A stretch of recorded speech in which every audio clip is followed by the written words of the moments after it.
active shooter situation. The shooter has not been apprehended, the suspect. So we'll talk about this today with Keith Smith on Real Talk with Keith Smith. We're following the news as closely as you guys. I know schools across the area have been canceled for today, private and public. And we'll highlight some of the things we do know, and we'll certainly highlight some of the things that are ambiguous or uncertain right now. I've been in touch with friends that are students at the university. I'll relay some of the stuff that I'm hearing from them. And we will try to, figure it out, but, try to ascertain as much information as possible. We want to be here for you. Yeah, we'll be a listening resource. Judah Wickower, Keith Smith, here across every social channel. Scott Aaronworth in Virginia Beach, hello. Judah Wickower, we can rock and roll when you're ready.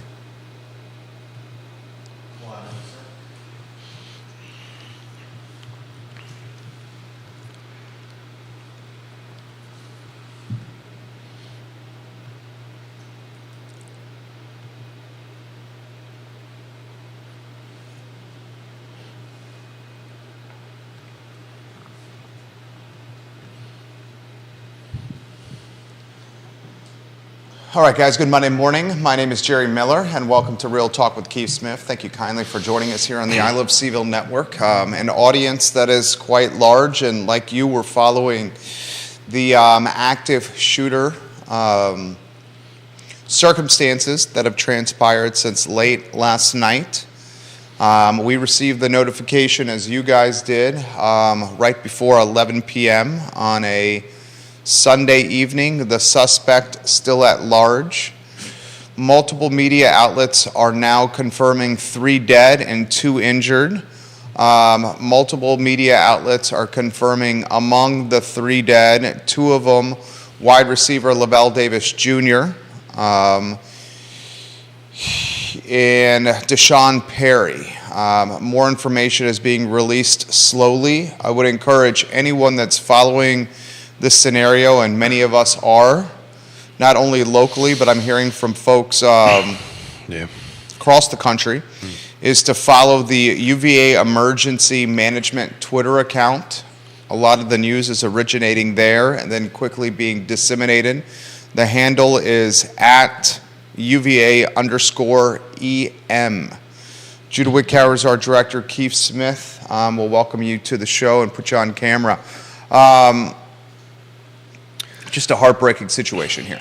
Well, I think first and foremost, we need to keep the families of the 3 that were killed in our thoughts and prayers. And I think, if you don't mind, Jerry, I think we'll kind of start with a quick little 30-second silence so that you can pray or think or reflect any way you want to do that. But I'd just like to take a minute and just think and reflect on that. Then we'll jump right in. So if everybody wouldn't take a moment and do that, I'd appreciate it.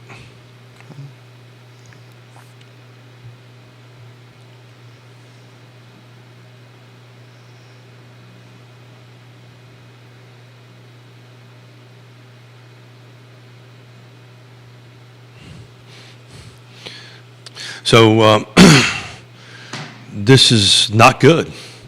And we want to be here to be a sounding board. I think, our chemistry works. We didn't even talk about this morning. I didn't even think there was a doubt in our mind that we weren't going to show up today and be part of it. I personally walked from the office to here today because I was not going to let this win or let this set who I am. It's just the way I am on that end of it. But, we're here. We were going to talk a little real estate, but I'm not so sure that's a good topic to talk about today. I agree. I don't think that's the topic of today on a Monday morning. So, I think we can throw it out there is what is folks feeling? What is folks thinking? What can we do with these two microphones and cameras help navigate this for you? My approach is maybe different than others, but it's much like August 12th. The following day, I grabbed the hand of my brother-in-law and walked down the downtown mall to show that hate wasn't going to win. So today, I'm not going to let hate win or violence win, and we're gonna stand tall and be here. There's a bolo. Be on the lookout, bolo, for a 2001 Dodge Durango, license plate TWX 3580. Multiple media outlets, including the University of Virginia President Jim Ryan, have identified a suspect in Chris Jones, a former UVA football player. Again, 2 football players active identified as deceased or murdered. They are Lavelle Davis Jr. and they are linebacker Deshaun Perry. Both parents of the family have been active on Twitter. Multiple states here on the show. We will follow the news as you guys are following it. It is heartbreaking, Scott Aaronworth and Chad Wood, as you guys have identified, and what's really difficult to swallow, and I want to emphasize this, Charlottesville is not unique here. Activities and crimes and murders like this happen everywhere, not just in Virginia, not across the country, but across the globe. But it does seem of late we've had our fair share of heartbreak. August 12th, 2017 was a day that will forever live in infamy in Charlottesville history. We had just, 3-4 weeks ago, a murder on the downtown mall that was gang related. The week before that, we had a shootout in the Omni Hotel parking lot. We had the Yardley Love murder, the Hannah Graham murder, and we've had now what is undoubtedly some gun violence on grounds at the University of Virginia. Those details are slowly coming to light.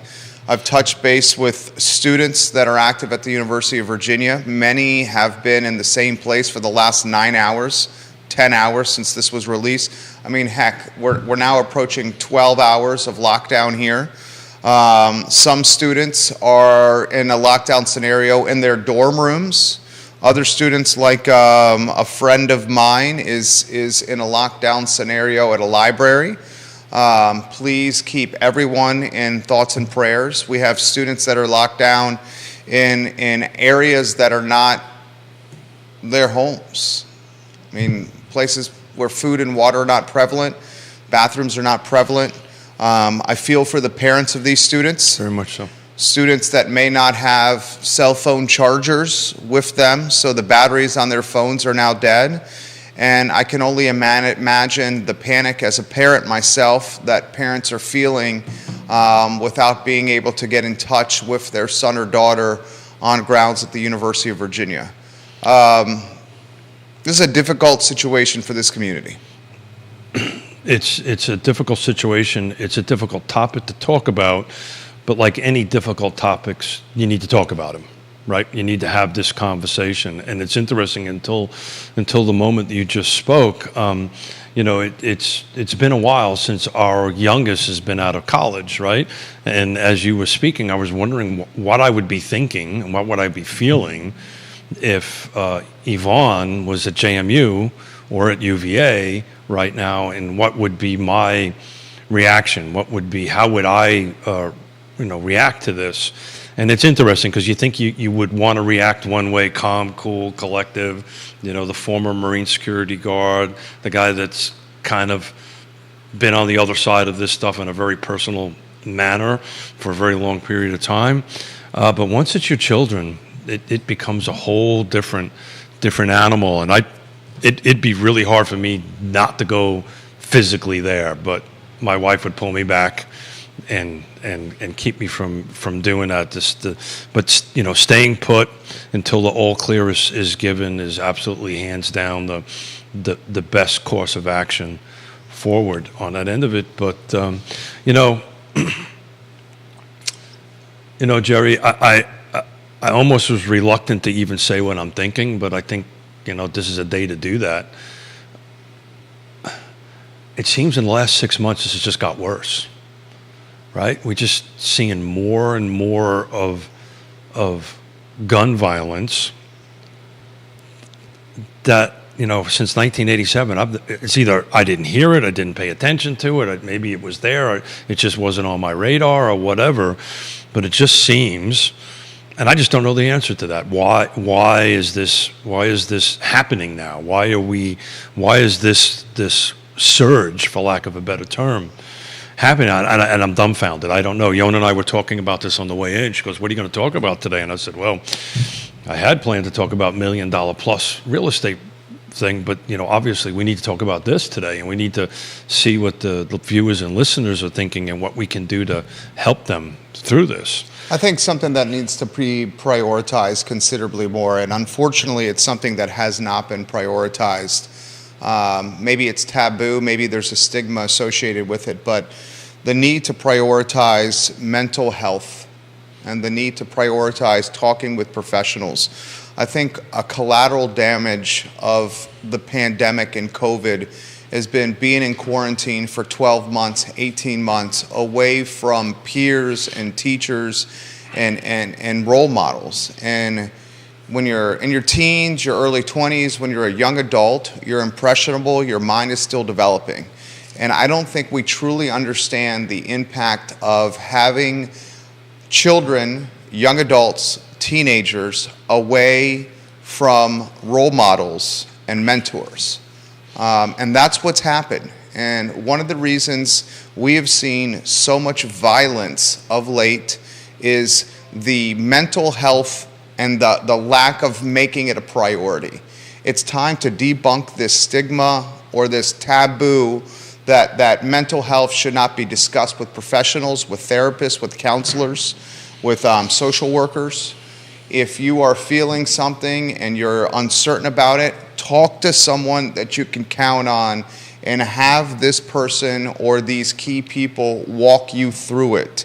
We're going to reflect as Charlottesvillians and Albemarle Countyans and Central Virginians and Virginians and Americans, and just as people, we're going to reflect and we're going to say, you know what?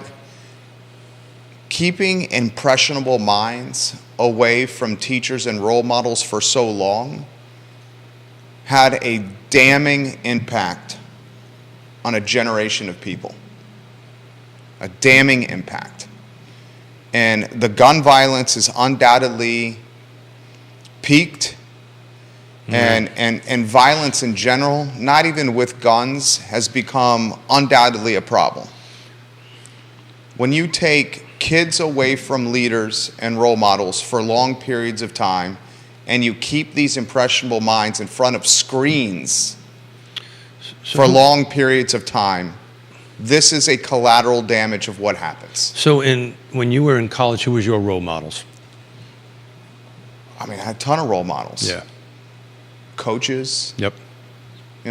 Professors, family. I mean, a ton of role models. And maybe senior, folks that are in their fourth year. Folks in my fraternity. Fraternity? I mean, yeah, a ton of role models. So you're onto something on this, and of course we don't. This is ongoing investigation that they need to catch the person who perpetrated this crime on that end of it, but I don't think you're that far off. I think there's maybe some lack of role models and therapy. I mean, I'll raise my hand. I'm a regular on therapy, not necessarily for the same reason, but I broke my back for the first time in '92. I'll be honest with you. I was swinging. How I understood to provide for my family was by physically working, and I couldn't do that for about a year. And you start thinking silly things like you don't want to be here any longer. Why am I here? This kind of stuff. And I realized that was not good, and I went out and sought therapy. And Yona and I, we do couples therapy all the time, but that's because we're together so often, we work so often together. Sometimes we forget how to talk to one another on that end of it. So we do that on a regular basis. But role models is interesting. And as you were talking, I was thinking, okay, so when I was 18, 19 years old, I was halfway around the world, right? Didn't see my family for half a decade on that end of it, but I always had a role model that was part of it. It was, somebody that was ranking higher than me, ambassadors, so forth and so on. There was always role models that to look to and to grow. But yeah, I think you're on track here. It's I think finding out the why and seeing what we can do as a society to help fix that is a big thing. I just don't know if we're going to get there. I just don't know if we're going to actually. I hate to be a Debbie Downer on a very downer Monday morning, but this isn't new for the state of Virginia, right? Virginia Tech. There's mass shootings everywhere. Did we get better? It's not unique to Virginia. There's mass shootings everywhere. We need to. I think what we learn from this is we learn the importance of prioritizing mental health. We also have to consider the damage, and this is another taboo topic. Maybe we start considering the true damage of repeated head injuries. The traumatic, Claire Turney makes this comment, and I hope I'm getting your last name correct, Claire. We should talk about the impacts of traumatic brain injury on young people. And she's highlighting the repeated nature of a very violent game called football, which we love. But let's cut to the chase. It involves a lot of brain damage, repeated head injuries, and the PTSD that comes from this, from football. I think we need to discuss elements like suicide. These are taboo elements that should now be front and center. I think we need to discuss elements like the players that were around this shooting last night and championing them to go see mental health professionals. I have a little experience with Division I programs because my daughter was a Division I athlete. I'm 100% sure that there is all kinds of mental health professionals talking to whoever was there, if there was other football players there. But you're 100% right on the head injuries. Excuse me. It's look. Multiple media outlets now reporting on Twitter. This is literally breaking as I'm speaking right now, that the third victim is wide receiver Devin Chandler. Yeah. Multiple outlets reporting this on social media. He's a transfer from Wisconsin, confirmed by multiple media outlets on social media. Devin Chandler, now the third victim murdered last night. Lavelle Davis, Devin Chandler, Deshaun Perry. There are also 2 players injured. I'm looking online, and I'm only going to relay verified sources, media outlets, of the other folks that are injured. Stephanie, thank you very much for that text. Grateful for that. And this isn't even a topic that needs to be front and center. I think the likelihood of the season being canceled for UVA football is quite high. I think that's a likely scenario that's going to happen. I know that students at the University of Virginia are on lockdown in places like cafeterias and libraries and mechanical rooms around grounds. I want you as a mom and dad or as a viewer and listener to think about your son or daughter for now approaching 12 hours being on a lockdown scenario in a mechanical room without a bathroom, food or water, or a place to charge your phone to communicate with your parents. I'd like for you to consider the panic that you were feeling as a mom and dad if your son or daughter was a student at the University of Virginia during this. As a father, there's nothing more terrifying than fear or uncertainty when it comes to your child. And being a parent, anyone can relate to this, completely changes your outlook on life. It creates a sense of vulnerability that is so scary because there's this precious child, no matter the age, that is out there, that is your heart. So I've been following this since 10:47 last night, could barely sleep. Was fighting off tears a number of times. And that's another thing. Why do we even have to say now fighting off tears? Cry. It's a good thing. Yeah. Get it out. Why do we not have Get it out. have these stigmas and taboos associated with vulnerability and the sayings of like, be a man, man up, Oh, is that what's on the feed? toughen up? No, that's not Okay. what's on the feed. Oh. Yeah, yeah. So anybody who knows a man knows that, tear up, cry, get your emotions out. It's we've done this on the show more than once. We did it on the 9/11 show. I've sat across from you and watched you tear up on that. I've teared up on time, but get your emotions out. A good cry is actually a very therapeutic thing. You were mentioning going back to the suicide prevention. That's a huge thing, and if anybody out there that's listening or watching this that needs some help, please reach out. Jerry, you probably know that the number that's a 3-digit number. It's 9911. Judah, do you know what the 3 digits 8? I'll look it up when we do that. But there's We have some breaking news here. Dr. Swanson, thank you. According to the UVA Emergency Management Twitter feed, that's the feed to follow. @ UVA_EM, UVA Emergency Management Twitter feed. The shelter-in-place order, this was published less than 4 minutes ago. The shelter-in-place order has been lifted on grounds at the University of Virginia. A large police presence will remain, the handle relays to us. Again, that is breaking news there. The shelter-in-place order has been lifted. There is no indication on the feed that the suspect has been apprehended. However, the shelter-in-place order has been lifted on grounds at the University of Virginia. 988 is the suicide crisis number. 988. Kelly Jackson confirms that a news conference is scheduled for 11 a.m.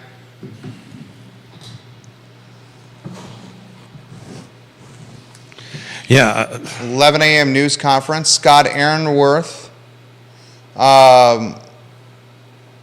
is indicating that there are 30 cop cars surrounding someone on Interstate 64 as we speak. This is crowdsourced News. reporting and news. Jeff Camerath, absolutely. Lockdown has been lifted. Thank you, Jeff, for putting that in the feed.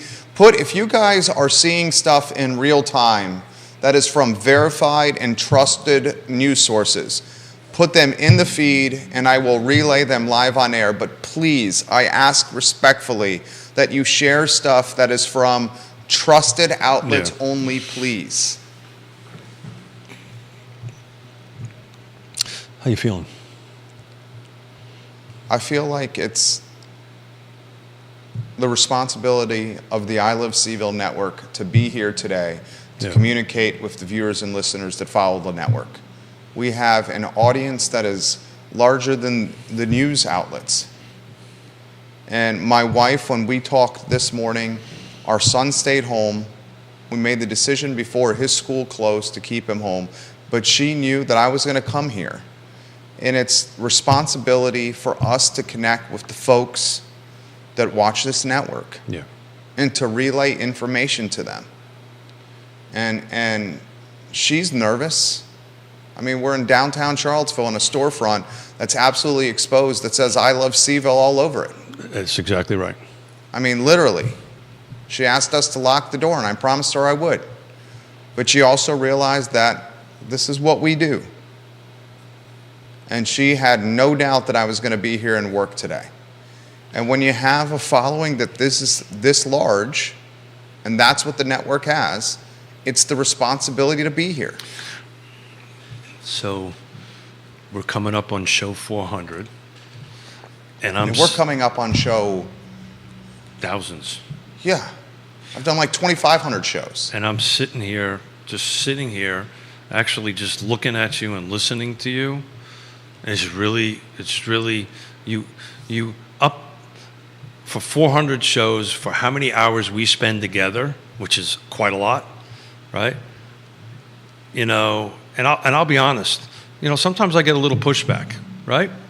But I'm sitting here listening to you and watching you do what you do, and I have nothing to add. I can't do any better than what you're doing. I mean, I've been doing this, Keith, I know that. since I was I'm 19 years old. I'm trying. 22 years. Yeah, but it's more than that. You've been in real estate for 35. Yeah, but this is more. There's about half a dozen shows that your heart pours out on the table, and this is one of them.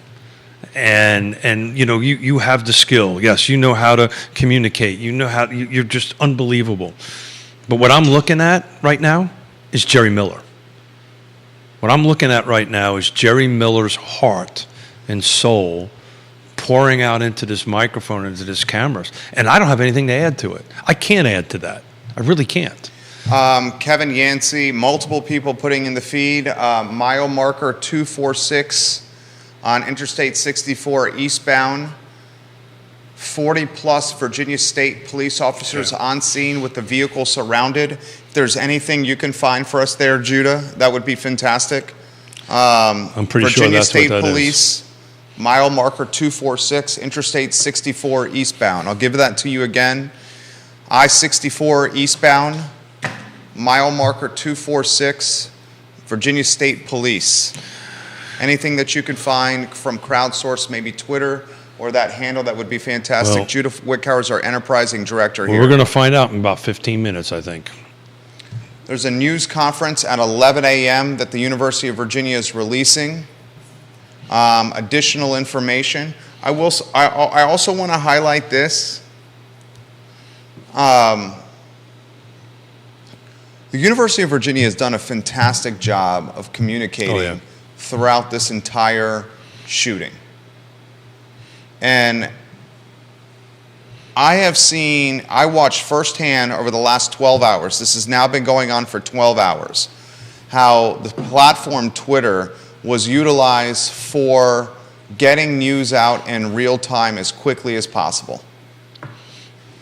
And I know we're all following the potential demise of this platform, but this platform is undoubtedly one of the best resources for live current events as they are happening. It is where the news is originated, and then it's positioned elsewhere. You just give me an indication when you want to jump in, J-Dubs. I'll follow your lead if you're noticing anything at all. A news conference is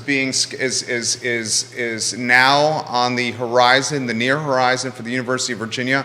I also want to highlight President Jim Ryan. I was just going to do that. In the 4 o'clock hour, the 4 a.m. hour, Jim Ryan was releasing an official statement. Jim Ryan is the president of the school. And heavy is the head that wears the crown, is the saying.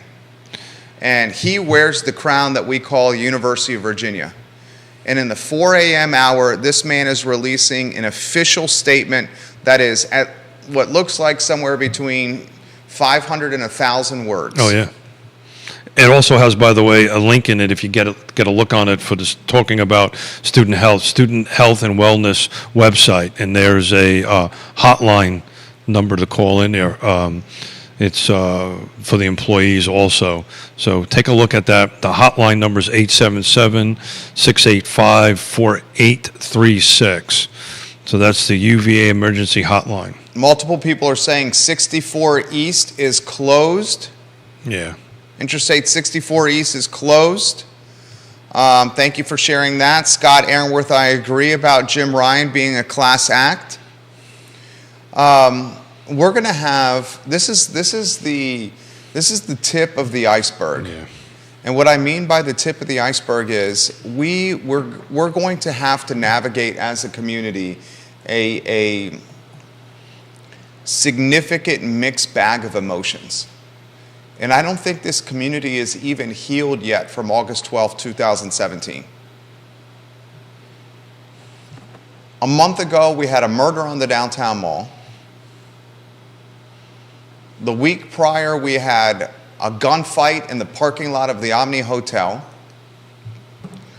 There was a shooting in Hardy Drive over the weekend that is now completely flying under the radar because of this University of Virginia shooting. Undoubtedly, there's a gang violence situation that's happening in the community. I've mentioned Hannah Graham and Yardley Love, Jesse Matthews. I want to highlight that these circumstances are not unique to Charlottesville. They happen everywhere. But from a Charlottesville and Central Virginia standpoint, don't you feel like this has been the eye of the storm lately? I certainly do. That's what Yona and I were talking on the way in. It just seems like UVA and Charlottesville seems to be in the center these last couple of years, and I don't understand why. It's not making any sense. But and hopefully in about 10 minutes we're going to find out through this press conference that they probably caught the perpetrator. Hopefully, Jeff Kamrath sending a status update. Thank you, Jeff, from the Interstate 64 Twitter account. You guys are doing a heck of a job, Jeff Kamrath. I respect and trust you. Any viewers and listeners, trusted outlets only, please. This is from the Interstate 64 Virginia Twitter account. Update, eastbound on I-64, mile marker 246 in James City County. All eastbound travel lanes are closed. Expect a significant delay. Kamrath, thank you, sir. Jeff, thank you. You are looking at in James City County, which is the Williamsburg, Virginia area. This is where I grew up, James City County. Eastbound I-64, mile marker 246. Virginia State Police in heavy numbers. All eastbound travel lanes are currently closed. Avoid eastbound I-64 if possible. We're not speculating here at all, but we do know, these are facts that I can relay to you, that a significant Virginia State Police presence is on site, eastbound I-64. Eastbound I-64 is closed. The traffic is being, thank you Kevin Yancey, being routed off I-64 as we speak. A press conference on the near horizon for the University of Virginia. If you see anything on your end that needs to be out there, Judah, please pass it along to us. Just give us an indication and we can jump in. Viewers and listeners, if you can offer any insight onto the press conference and details, that would be appreciated. If you're just tuning into the program, multiple media outlets are reporting that Lavelle Davis has been murdered, a talented wide receiver. Deshaun Perry, a linebacker, has been murdered. And the Wisconsin transfer, Devin Chandler, is the third deceased victim. There are two other players that are injured. I'm hearing speculation of who those players are. I do not want to report who the injured players are until I'm hearing it on an official media credentialed Twitter outlet. I also want to highlight the value of local reporters. There were multiple reporters literally on location last night in sub-freezing wet weather, live tweeting what they saw with their eyeballs on grounds at the University of Virginia. Some of the most important positions in our community, EMTs, police officers, firefighters, teachers, local reporters, are drastically underpaid. Yet these positions are paramount. And they're going away. To maintaining community safety. There are eyeballs on the street. So please thank the reporters who offered attention to everything that was going on. Many of the positions, yes, Keith, are being eroded by corporate juggernauts trimming payroll off balance sheets. Yep. The newspaper is number one, Daily Progress. I agree 100% with what you said, Kelly Jackson. Shootings like this happen every day, but it's it's catching people's attention in Charlottesville because for so long there wasn't any violence. I want to add to that, and this is unfortunate, but this is the nature of where we are today. So much violence in Charlottesville in my 22 years of being in this community has been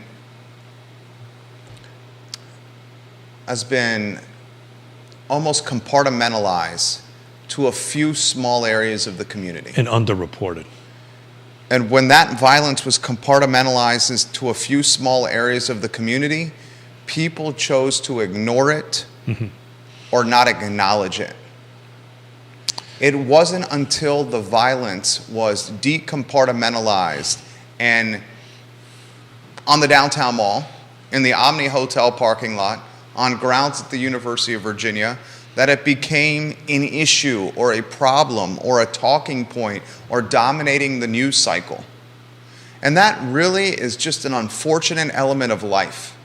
When violence is compartmentalized to financially margined neighborhoods, people sweep it under the rug and say, hey, it's okay. But when that violence then comes to the grounds of the University of Virginia or the downtown mall or a $500 a night parking lot, then people make a big deal of it. That is a microcosm of what is so much wrong in not just Charlottesville, but America today. Neil Williamson is sharing a link to a VDOT camera, Virginia Department of Transportation. That's in the comment section of my personal Facebook page, Judah, from Neil Williamson. I don't know if there's anything that you could possibly do with that for the show.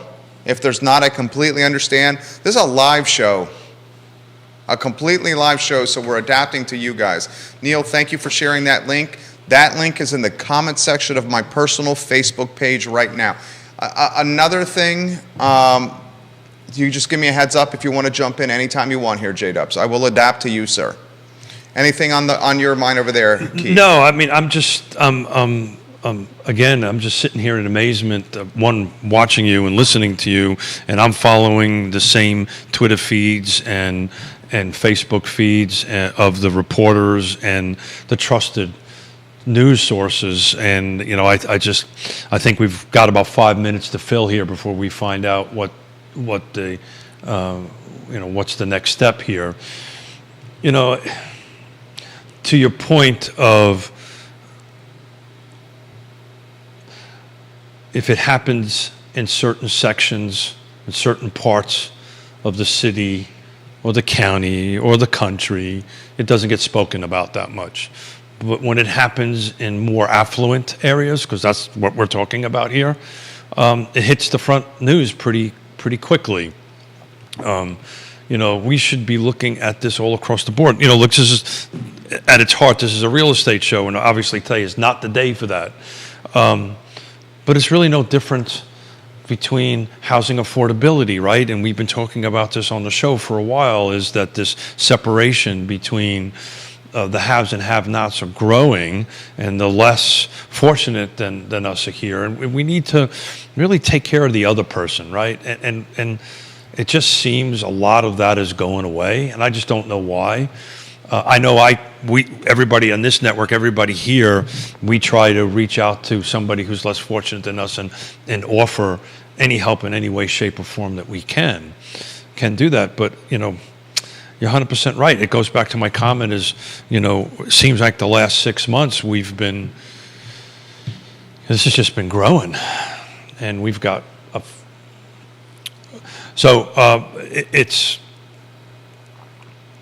you know, I'm actually trying to hold back some emotion and some tears here on it. I know I said earlier I shouldn't do it, but, you know, I've just keep on thinking what I would be thinking if my youngest daughter was in the middle of this right now. What would I be doing, and how would I be feeling? And my heart goes out to the families of the son or daughter that's locked in that utility room that they can't reach.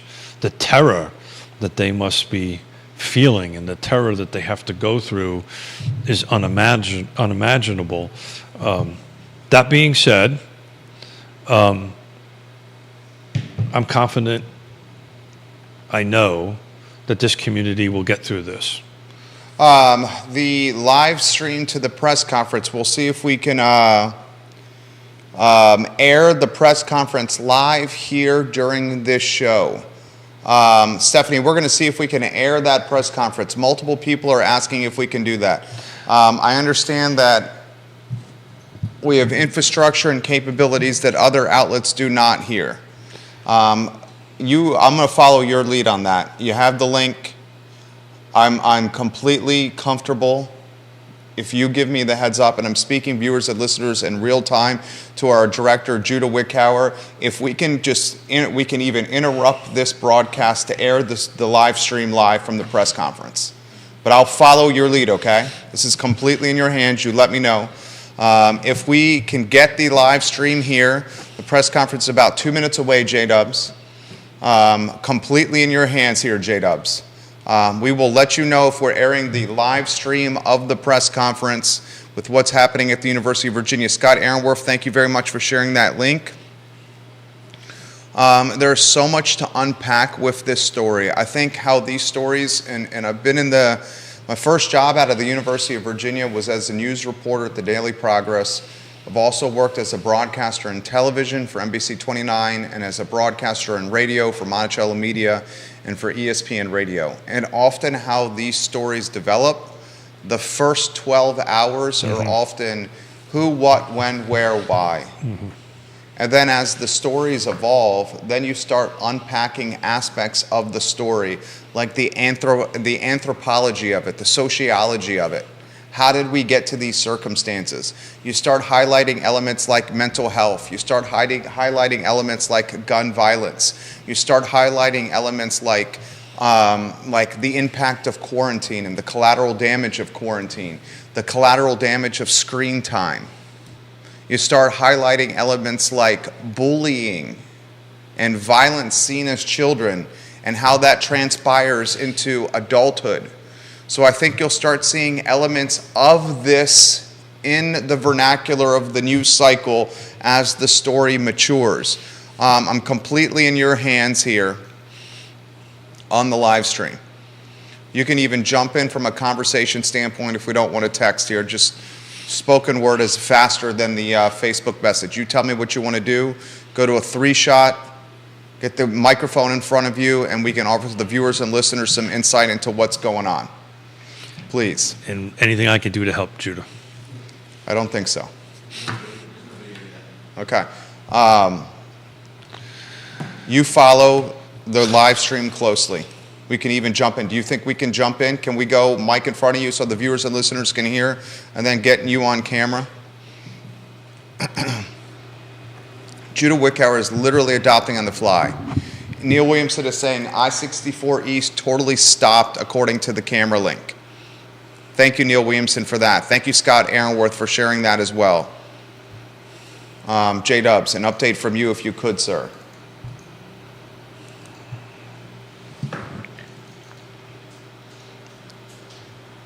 I'm not seeing any video on they haven't started it yet. on the news conference yet, so they may be setting things up, getting ready to go. Do we have the capability of airing the press conference live here? Possibly. Give me a second. I'm gonna go back to YouTube. All right, the live. We're now having connected. a stream. I'm seeing the stream up. Yeah. So am I. So you tell me what we can jump in with that? Possibly. Give me a minute. Okay, absolutely fantastic. I'm seeing Tim Longo and Jim Ryan on the stream. Ryan addressing folks as we speak.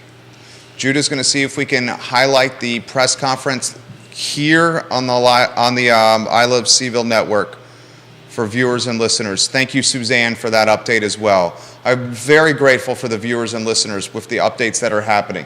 Thank you, Scotty Aaronworth. We appreciate you, sir. Thank you, Kelly Jackson. Dan Pettit, good morning. A lot of folks on the feed here. J-Dubs is going to, we believe, interrupt this broadcast to air the live stream press conference. Brian Yeagle, good comment from you on Twitter. Appreciate that comment. Man, this is your thoughts, J-Dubs. I'm trying to get the stream connected. What are your thoughts on that?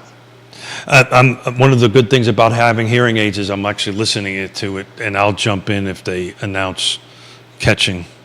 They caught the perpetrator. Okay, you want to give updates in real time then? I'm going to try to do it. Okay, please do.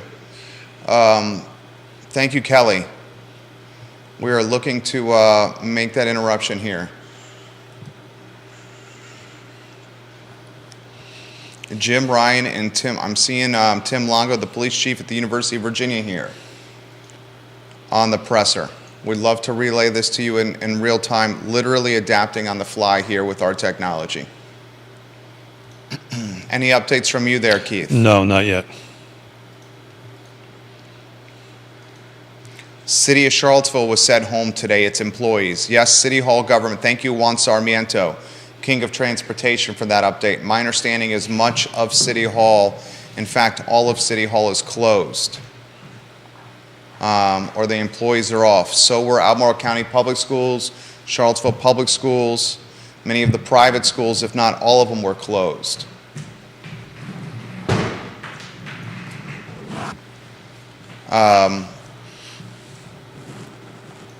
Eastbound 64 traffic completely closed. Kelly Jackson is saying that Jim Ryan is not saying whether the suspect has been apprehended or not. Let's get that off if we could, please, because that's being picked up by the microphones there.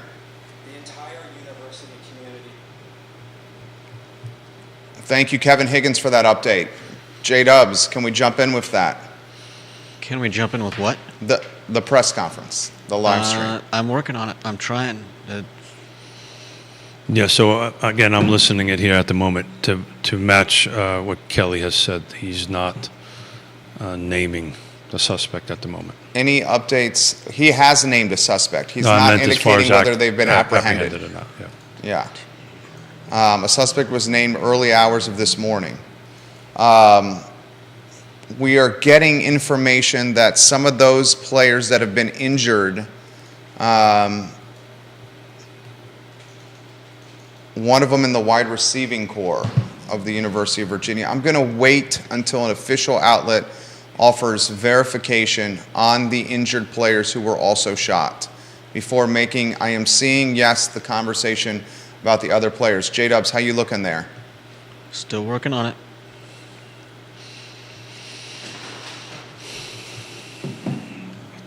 What are you seeing over there, Keith? At the moment, nothing that's, as far as the apprehension, it's just going over what has happened to date. What's on the mind over there? Yeah, it's.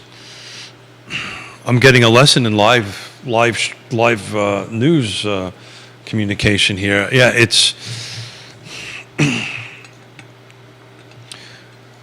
Again, this is the time to be thoughtful of the families and friends that the families and that have lost their children, because that's what they are. And support folks like Jim Ryan. The comment that you meant earlier, you know, I don't. I'm not going to say this lightly, but it's this horrible thing that it's happening. But I'm glad he's at the helm. Very much so glad he's at the helm. Jim Ryan, the president of the University of Virginia, has and I'm trying to get a long sleepless night. Undoubtedly. Trying to get my hearing aids and my earphones here working. I'm not going to report that the two injured players and who they are. That has not been confirmed. I'm being bombarded with information from viewers and listeners of the injured players. I am not seeing that yet from official news outlets, so I will not report the injured players and who they are until it's officially verified from news outlets.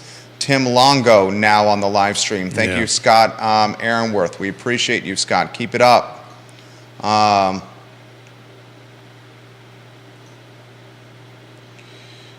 Yeah, I'm hearing the same thing, Scott. Why the football team was there, and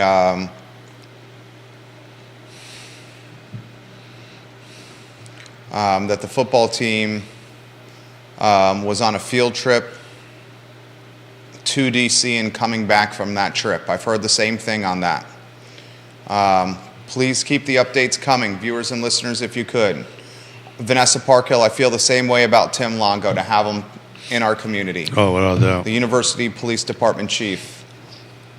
How are we looking over there, J-Dubs? We'll see. You think we can do the interruption here?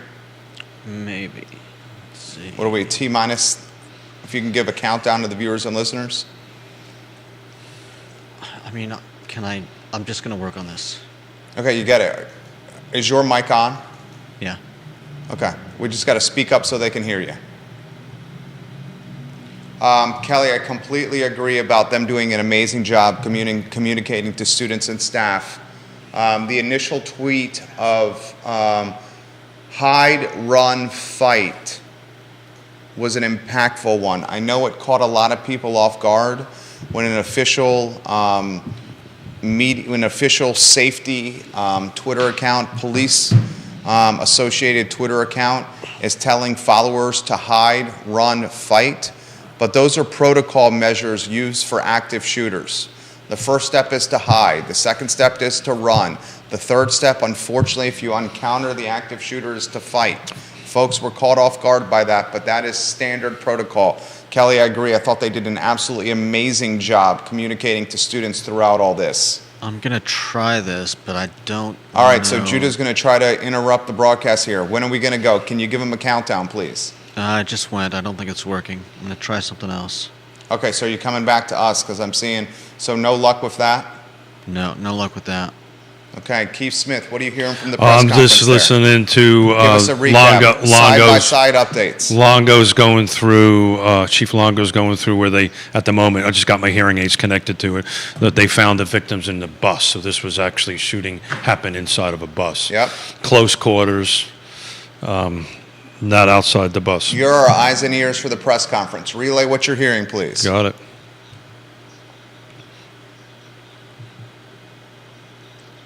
What else do you hear? So Longo is talking about how he's communicating with the public through Twitter, through email, getting out messages to the families directly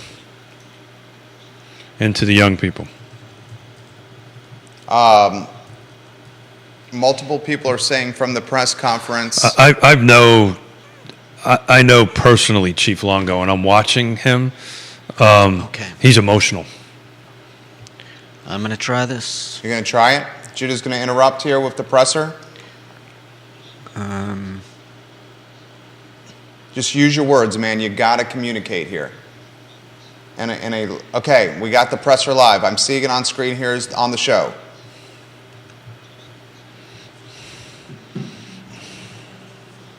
Is that what you're seeing there, J-Dubs? This is not ideal. I can't tell if they can hear anything because I'm forced to keep it. Viewers and listeners, can you Focused on hear the that. press conference on the show?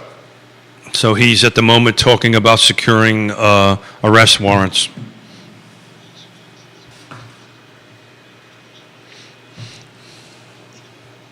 Keep going, Keith. Yep, I'm waiting to hear the charges. Keep going, Keith. Yep, I'm waiting to hear the charges.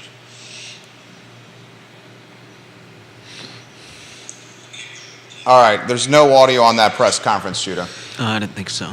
What's All that? right. You got to speak up.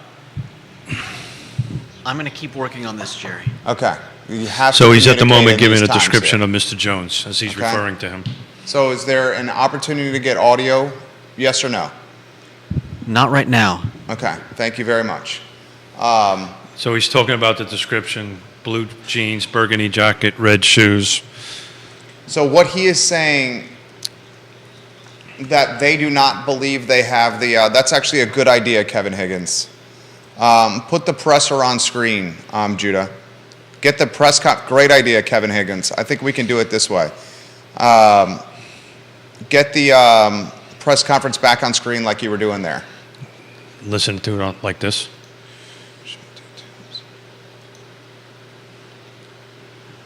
Tell me when you have that on screen, J-Dubs.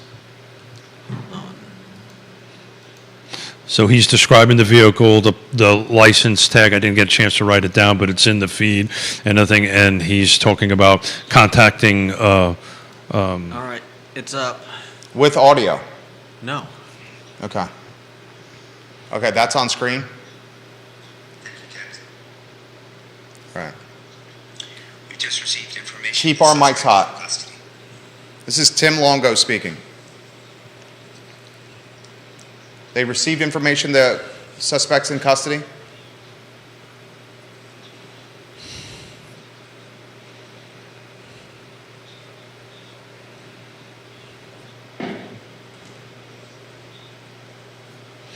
This is interesting information that he's talking about right now. Just a moment to thank God. Breathe a sigh of relief.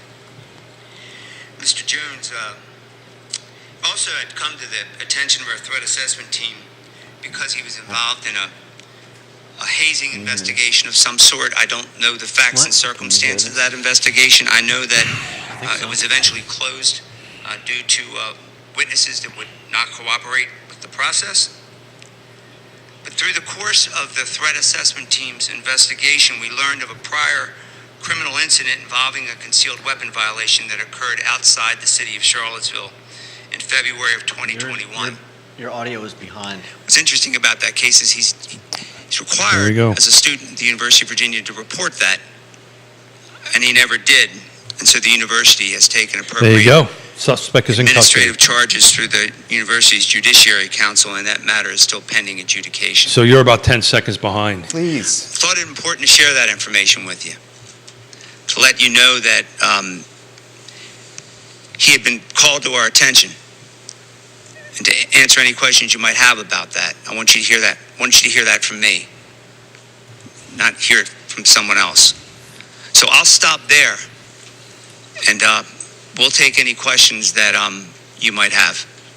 I'll call him out. We have a couple questions, Major. Chief or President, can you discuss where the field trip was going, the affiliation of people that were on that bus and on that field trip, and if the suspect was part of that trip or stepped onto the bus? Thank you for the question. The information we have at this time is that the field trip was associated with a class, and the individuals that have been named were part of that trip to see a play. That is, to see a play associated with the class. So it was a class field trip. I do not have those details. Do you know what class it was? I do not. I'm sorry? You know what play it was? I do not. We're seeking out all of that information. As you can imagine, the students are quite traumatized by the tragic events. Play in Washington, D.C. I do not have the exact location. We are finalizing all of that. The three victims who died were football players. So the play was in Washington, D.C. Where and how was this happening?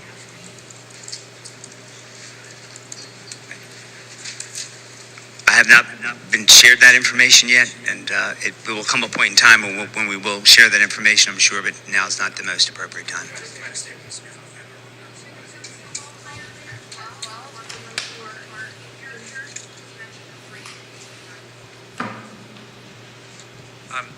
We're not releasing information about the patients who are still in the hospital at this time.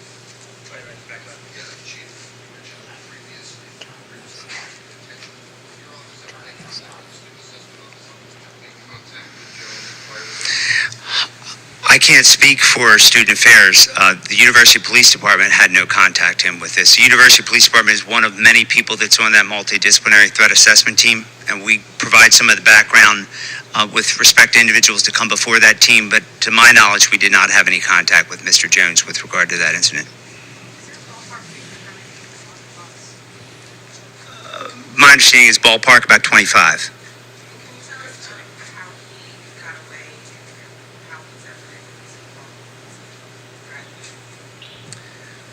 Don't know how he got away or how it was that he fled the scene, and I don't have information with respect to how he was apprehended. Go ahead, sir.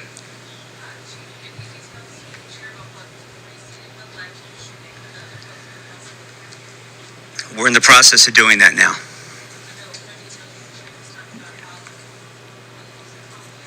Yeah, not at this time. When and where did the third victim die if the two were found dead on the bus? Third victim was transported to the medical center and died there. Time for just Just a couple more. Do we know Mr. Jones's status? At one point, he was on the football team. He was still a student here as of this morning. Was he still affiliated with the football team? He was still a student, but to my knowledge, he was no longer on the football team and hadn't been on the team for over a year. And the two other victims were students. Time for two more. Go ahead and then walk up. Did the students know at all the suspect prior to this relationship? I don't know to what extent they had a relationship with him. I don't know that for sure. Final question, Ryan. Chief Longo, you personally have been involved with so many tragedies that have happened here in Charlottesville. If you could just talk, I don't know if you've been able to process those feelings at all, what this community has been through the past decade or so, and how this impacts on them. I don't know that I've really had time to process that to the extent that you speak of. I can tell you that the people that are standing behind me now, it speaks for itself, how we get through these things. These agencies that are represented here were on these grounds very quickly.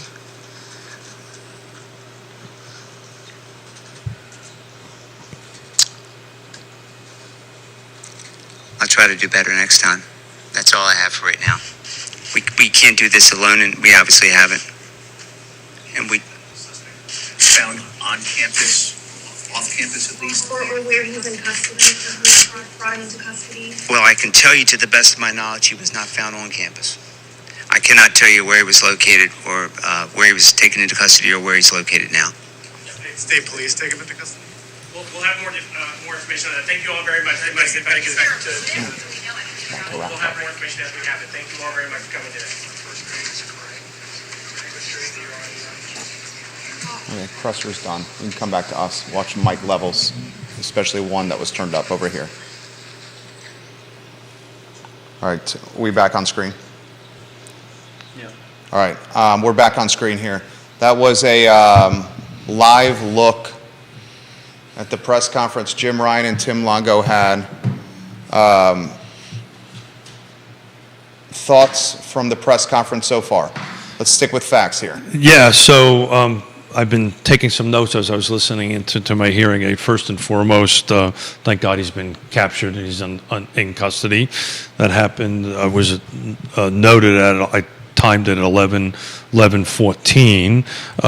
I was listening to Chief Longo. One of the things that caught my attention was that the suspect was actually looked at from the threat assessment team back in fall in 2022 of this year, specifically September.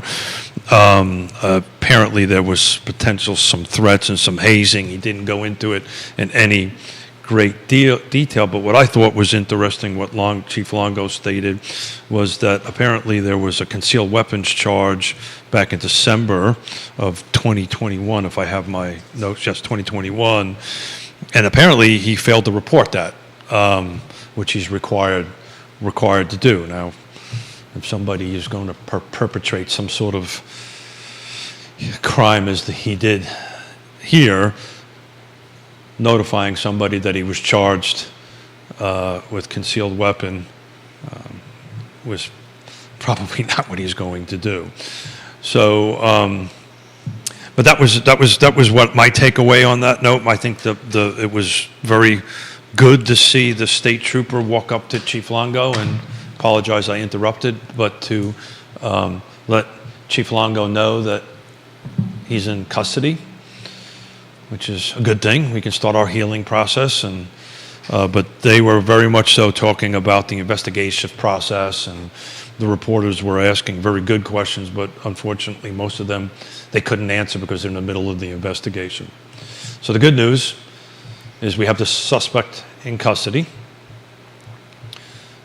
And the good news is there's a lot of folks working hard on this. He was rattling off all the agencies, the federal, state, and local agencies working on it. The president reiterated that crisis hotline to call. So if needed, please call. Don't be stoic. If you need to make a phone call, make a phone call. Get some help. Get somebody to talk to on it. But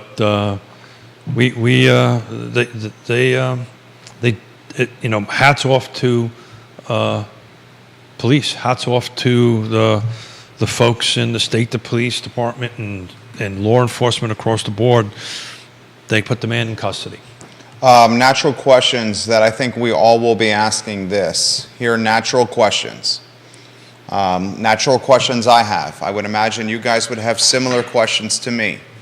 What led, and Jim Ryan just said in his press conference that the alleged murderer was a football player, but has not been on the football team for over a year. Mm-hmm. A natural question as a human would be this. Why? What has led or motivated a teammate to shoot, and kill, injure, and murder other teammates? That's a natural question. A follow-up to a natural question like this: is this a result of hazing gone wrong? Did the alleged murderer, was he hazed in any capacity by teammates? These are natural and logical questions to ask. Why is a teammate shooting other teammates? What activities led to motivate him to murder people? Natural questions we should be asking. These are culture questions. Other questions that are natural to be asked. Is the season canceled? Will we see the football season canceled now? I think those are natural questions. Other questions to be asked. Tony Elliott is new to the job, the head football coach. The alleged murderer hasn't been on the team for over a year. So this is not someone that Tony Elliott has brought to the program. In fact, it was from the previous regime. How is accountability allocated with something like this if it is a program culture concern that motivated this murder? And why was he even there? Right? If he hasn't been on the team for a year and this was a team-sponsored event, what is he doing there at 10 o'clock at night, 10:30 at night? I think what happened was he knew the bus was pulling in. Yeah. So he showed up as the bus was pulling in. So I don't think he was there. I think he arrived to meet the bus. That would make sense. Yeah. At this point, we still need to be thoughtful and prayerful of, as Longo and President Ryan said, of the families that are going through this horrible tragedy in their lives. But I found it awfully odd, and I was, that the word hazing was used more than once. Yeah, I mean, often what happens here is,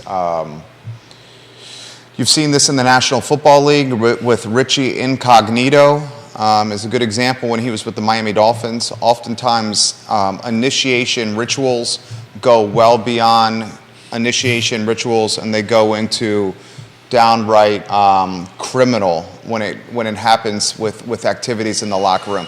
Hell, we saw this about a month ago locally with one of the local programs here. Well, all you have to think of is the Rolling Stones article with the fraternities. That was proven to be a farce. Was it proven to be a farce? Yeah, nothing in that article proved to be true. The author ended up making the entire article up. So then In fact, that was my fraternity that was named in the Rolling Stone article. So and I remember when reading that article with my fraternity brothers, we realized immediately that this was completely BS, and it proved to be made up by the author. There you go. I stand corrected. Yeah. Yeah. She, in fact, has lost her job. First degree, you need premeditation. If there is proof of that, it will be increased to first degree murder. Scott Aaronworth, the attorney, thank you for that. In fact, Scott Aaronworth, the attorney, is saying he's a criminal attorney. It's automatically charged as second degree until they can determine if it's first degree murder. All right, that's excellent stuff from Scotty Aaronworth, the king of Virginia Beach. Scott Aaronworth, we love you, Scott. He says it's automatically charged as second degree murder until they can determine if it is first degree murder. With first degree murder, you need premeditation. If there is proof of that, it will be increased to first degree murder. Scott, here's a follow-up question for you, sir. If the alleged murderer, the suspect, was hazed by football players and these athletes, does that hazing count as something that is premeditated? Hazing and abuse in the locker room he experienced, would that lead to second degree being elevated to first degree, sir? I'm curious of your take on that.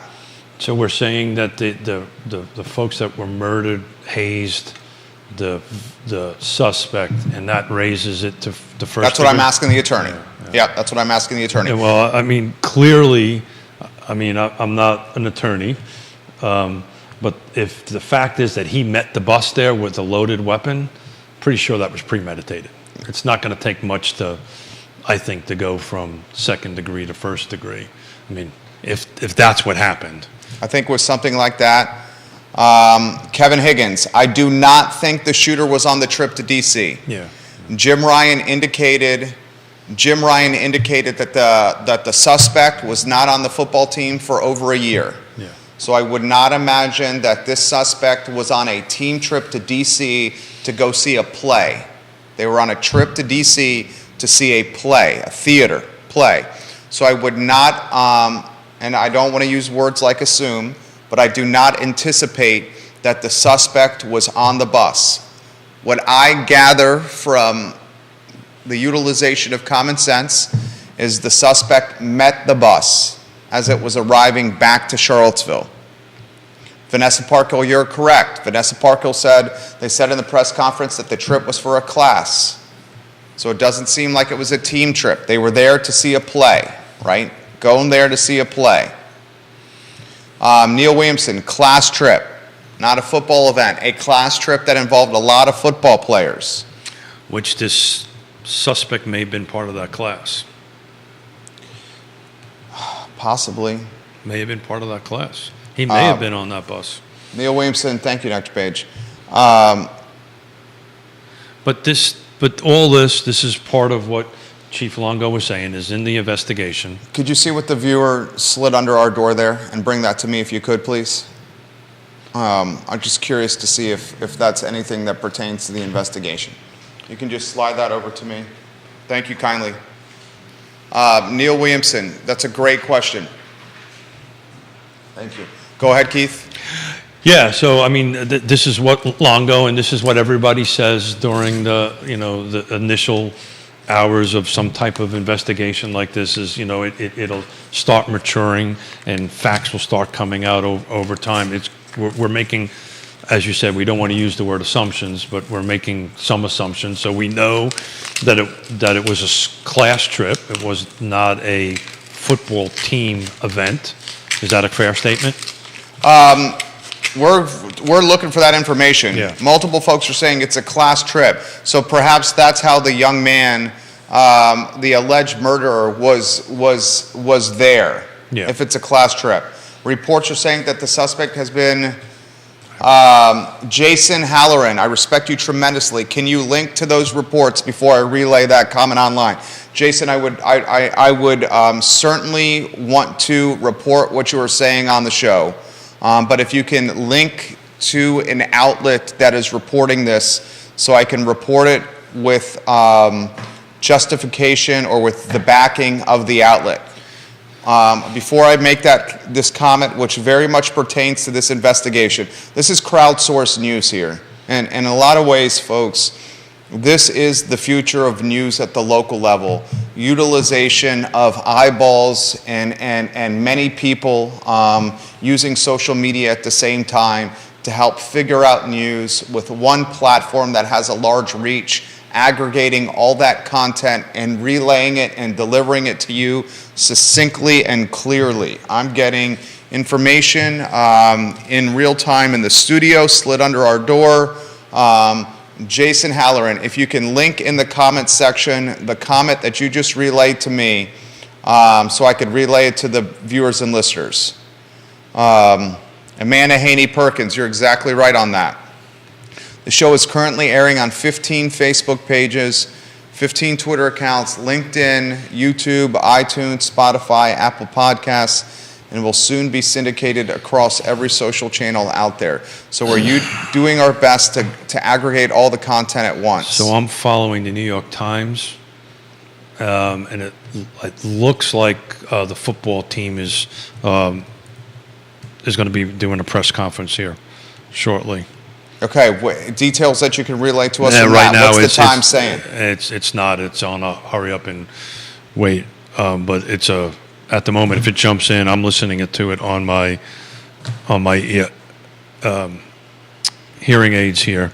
But it looks like there is another news conference is about ready to get started. Jason Halloran, the New York Times is reporting as of 1 minute ago that the suspect is in custody after 3 University of Virginia students, all members of the football team, were killed. That's 1 minute ago from the New York Times. So the Times is my friend, contradicting this comment here. Scott, that's a very good question. That's a very good question. Scott Aaronworth asks, why was the suspect still in school? Fair question. Why was this suspect still in school as a student? Very fair question. Based on the notes that Longo was saying about the investigation, and he didn't. Obviously, it came out this concealed weapon recently that was in December of 21 charge. Anyway, I don't know if he was convicted or not of that charge, but there was an investigation that, according to Longo, went in fall, September 2022. He used the word hazing, and they had the threat assessment team, and it was done by the Office of Student Affairs on that end of it. So there is a press conference about ready to get started, and it looks like they're still setting it up. My assumption, based on reading the New York Times link, is that is UVA football, but I have no text in what I'm looking at the moment. I would not be surprised. I would not be surprised at this moment if the remainder of the football campaign is canceled. I mean, this is all over BBC. It's all over Austrian news, which I track because my wife is Austrian. You got 2 football games left. Coastal Carolina, I can't Saturday. I can't see how they could. I can't see how that game happens. Yeah. And then Virginia Tech to close the season. You're looking at a football team that's 3-7, not bowl eligible. I would not be surprised if this season is canceled. I understand that your source is saying that, Kevin Yancey, and I respect you tremendously, Kevin Yancey. I do not want to relay anything on air unless it's been backed and verified by credible media outlets that are putting their journalistic credibility on the line. Michelle, thank you for that comment, Michelle. Comments coming in fast and furious here. We will continue to stay on air. We'll take a break in a matter of minutes, and at 12:30 come back with the I Love CVille show. We're relaying as much information to you as possible. Longo did confirm.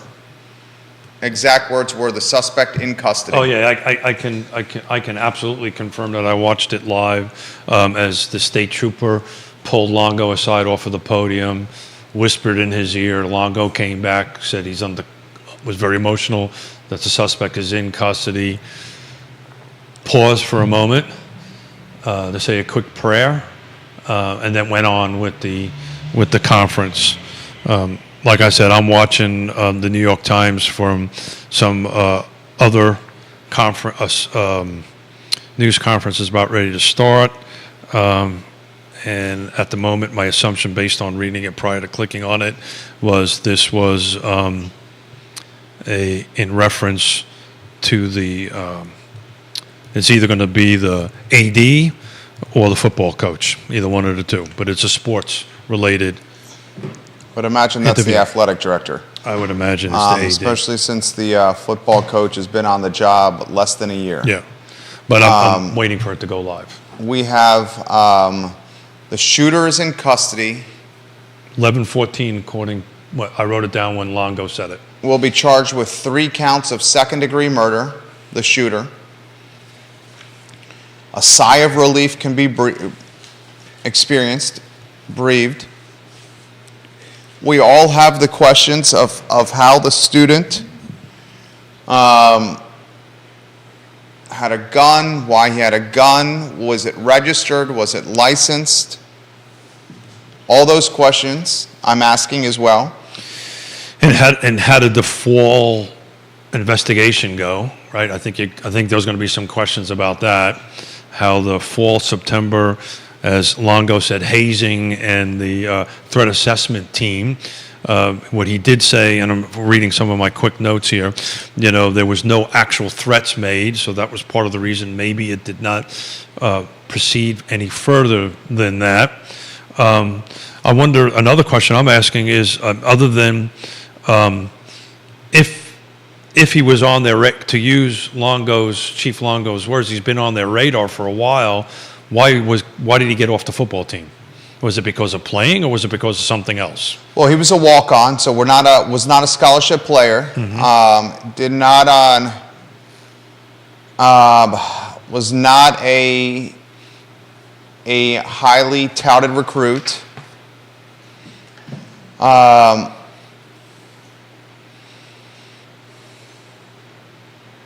I think we're going to have a lot of questions.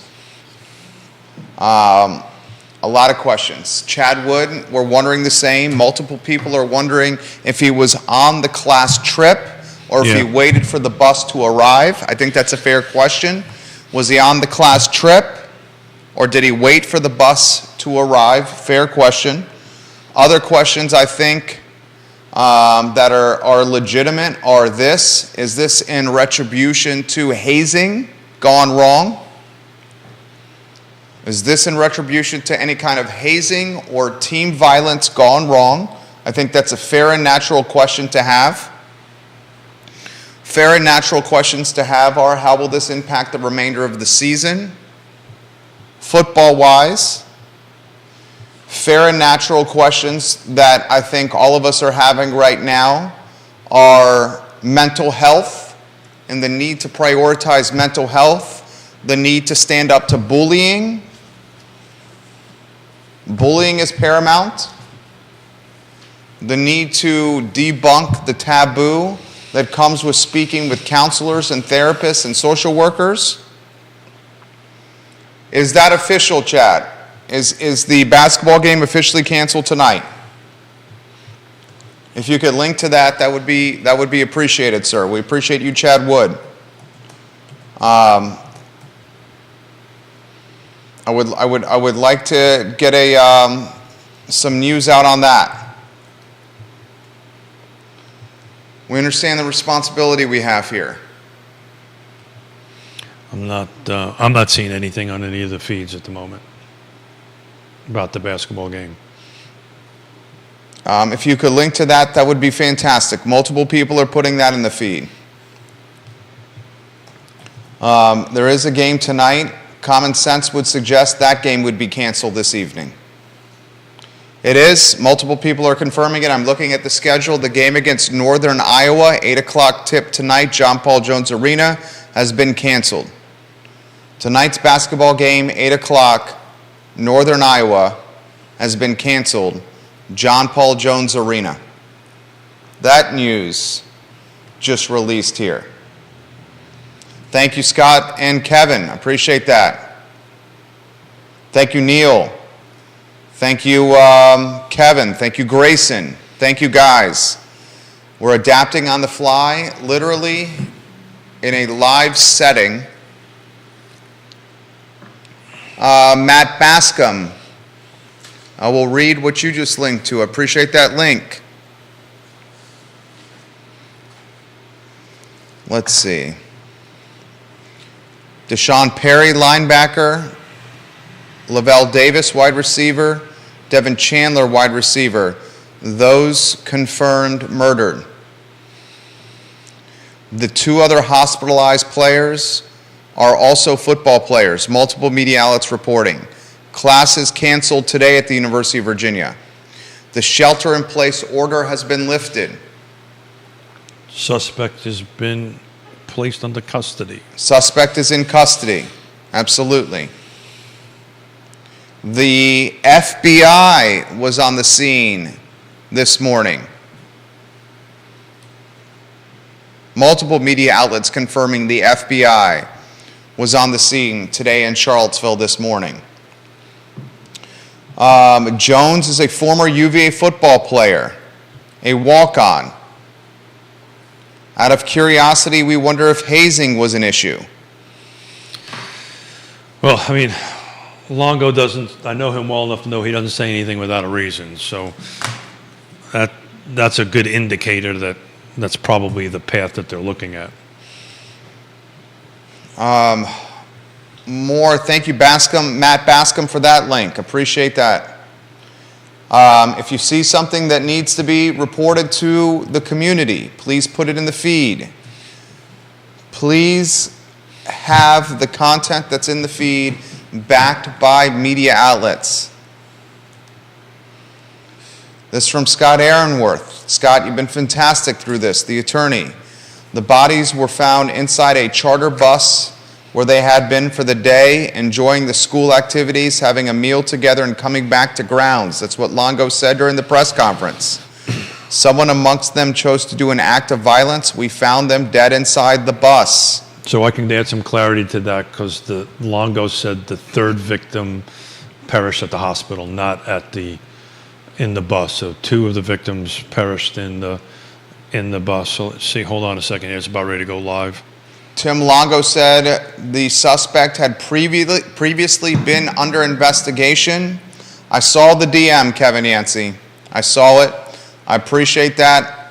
I'm only going to relay. I've gotten a lot of DMs like this, Kevin Yancey, and I don't doubt that you're right.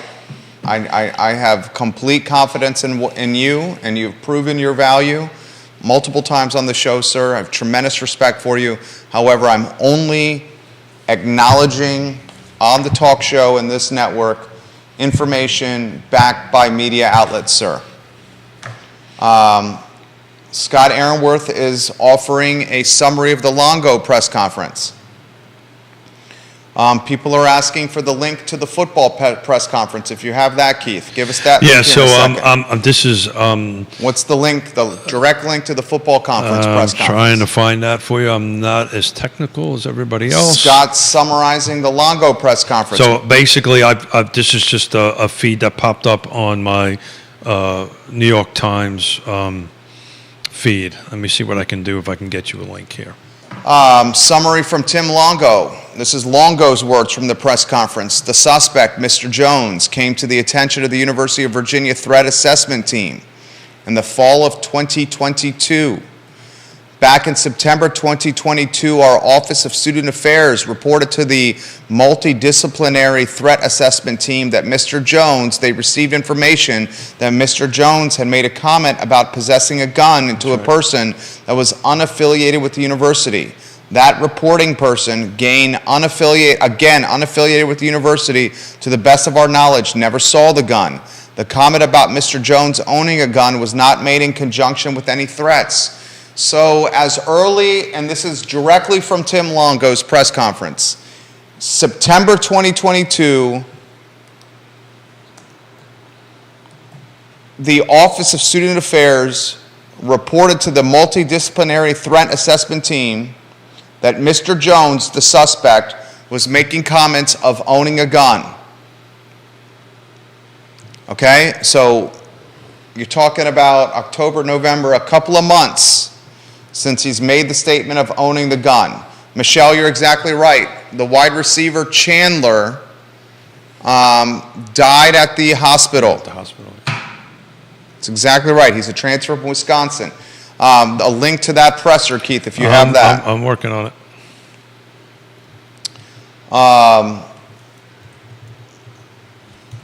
Anything you want to get out to the community there, J-Dubs, please jump in if there's something that you have, sir.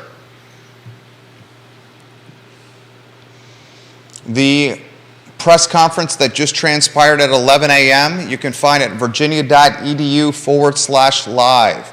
That's the archived press conference that Longo. Thank you, Chad Wood. You're exactly right. Tonight's basketball game has been canceled against Northern Iowa. 8 o'clock tip, John Paul Jones Arena canceled.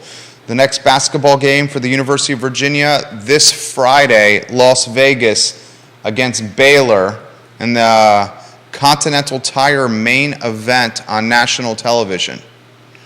The archived version of the press conference that just happened with Tim Longo and President Jim Ryan can be found at virginia.edu/live.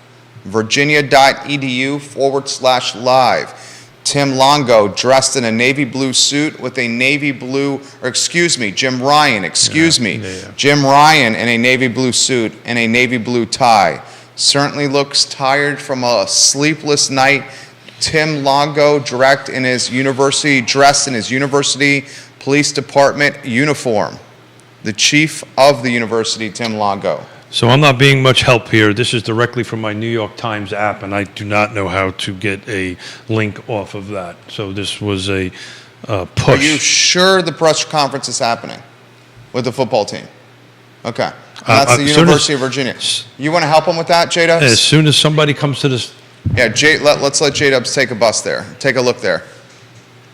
And anything you're seeing, Kelly, multiple people are asking. Kelly, we're wondering the same here with the football team, where that press conference will happen.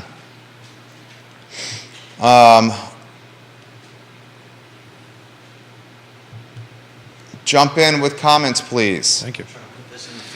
Well, you got it, J-Dubs? I'm waiting until somebody comes to the podium to confirm this. Okay, fantastic. We'll follow your lead there. What is the, can you give me the link?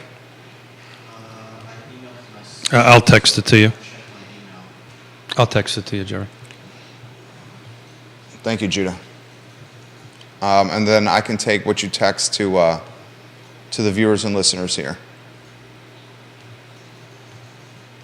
Appreciate you adapting on the fly, Wickhauer.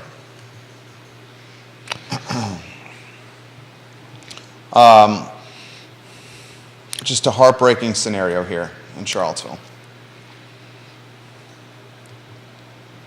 Neil Williamson, thank you there. All right, I will report that now. Neil Williamson.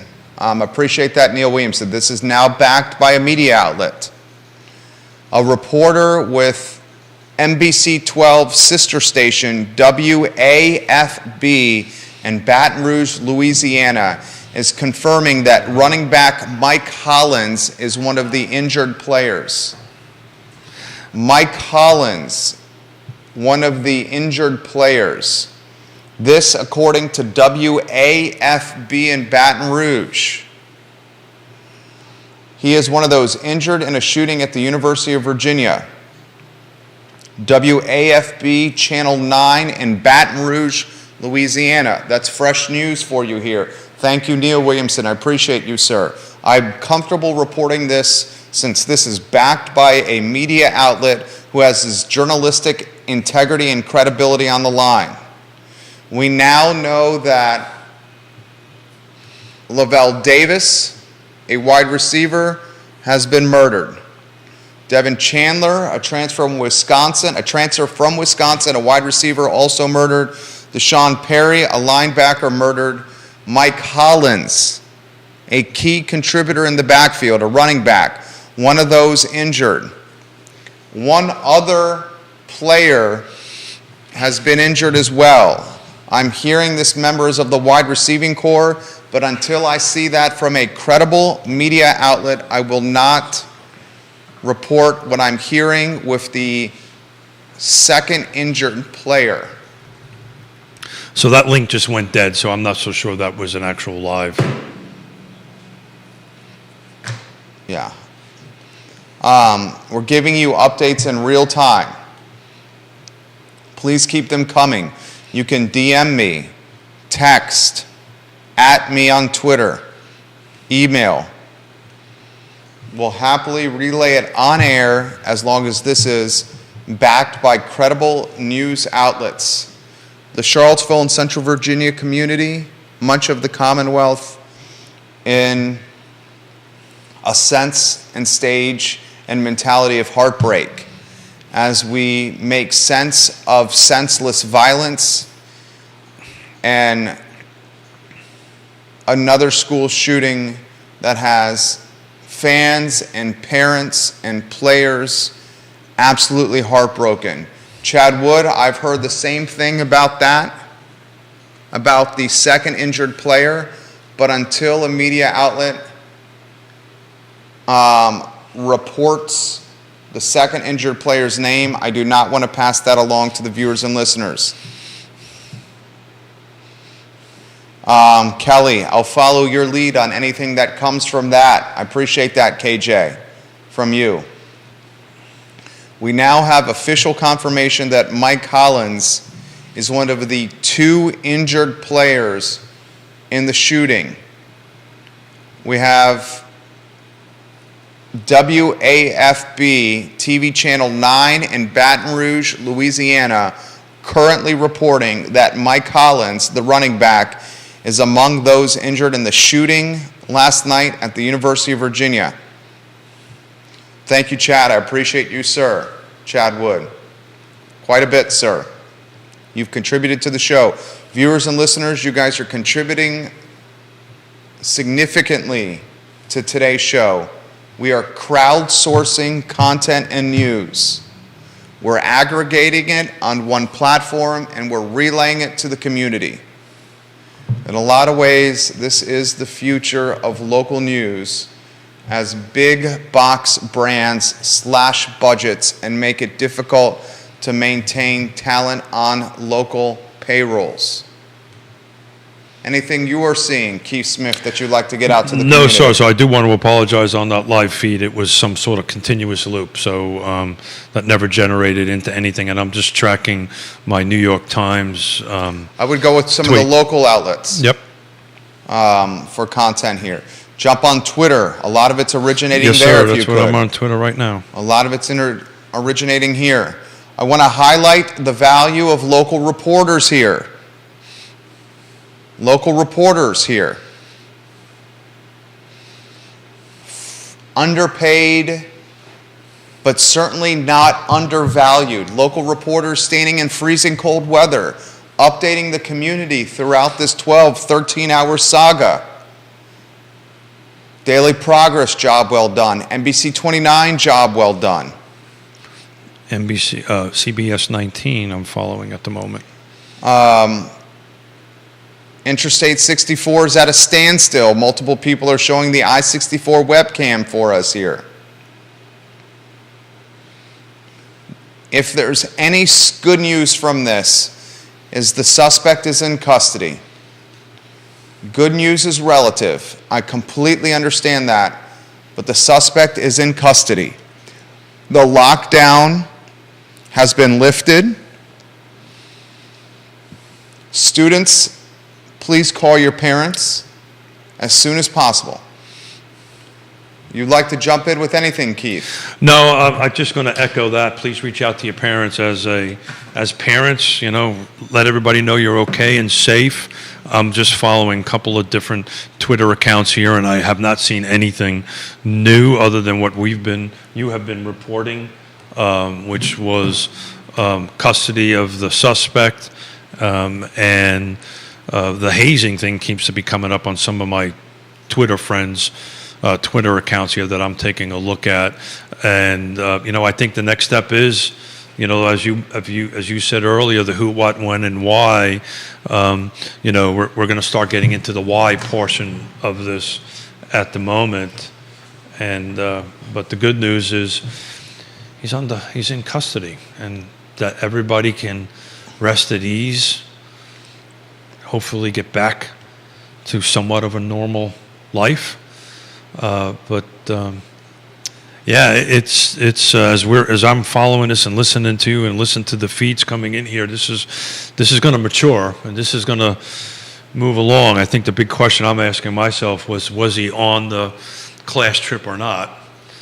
And then, of course, for our attorney friend there, does that automatically help the first degree murder? But if that's the case, what is this person doing carrying a weapon on a bus to go to D.C.? I appreciate you as well, Lee Elberson. Thank you kindly. Yeah, well done, Mr. Miller. Well done. Here's how the story is going to mature. I've been in the news business since I was 19. I guess that's 22 years now. Stories like this, the first phase of the news cycle is the who, what, when, where, and why of the crime. We have the who. We have the what. We have the where. We have the how and what. Why? The next step is the why. Why is often an aspect of phase 2 of the news cycle. Questions that journalists will be asking: why was this murder? Why did these murders happen? Why did this mass shooting take place? Was it motivated by something that happened in the locker room, within the culture of the program? Was it hazing related? The word hazing was utilized by University Police Department Chief Tim Longo. Why did this student have a gun in his possession? Why was this student still enrolled at the University of Virginia if in September of this year there was conversations about him having a gun? If in September of this year officials at the University of Virginia knew this man had a gun or was alleged to have a gun? Yeah. These are natural questions. They never determined, according to, and I'm reading some of my notes from Longo's press conference. He specifically said they never found one, right? So it was rumored to have it, but he also said in the same thing that he was charged with a concealed weapon back in December of 2021 on that end of it, and he did make it a point to note why he did not report that in December, well, actually when he was in school. But there was a threat assessment team which is pretty robust. It includes quite a few departments, to include the police department as part of it, as Longo was explaining, Chief Longo was explaining it. And I think the question will be, why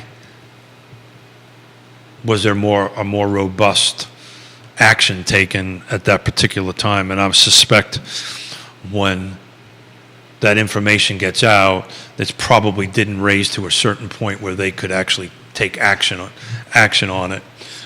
But when he used the words, "this suspect's been on our radar," it's very telltale language from somebody in law enforcement. So I think as this story develops, back to your why, I think we're going to obviously find a lot more out as we move along. The third evolution of this story, viewers and listeners, we're in the first phase, the who, what, when, and how.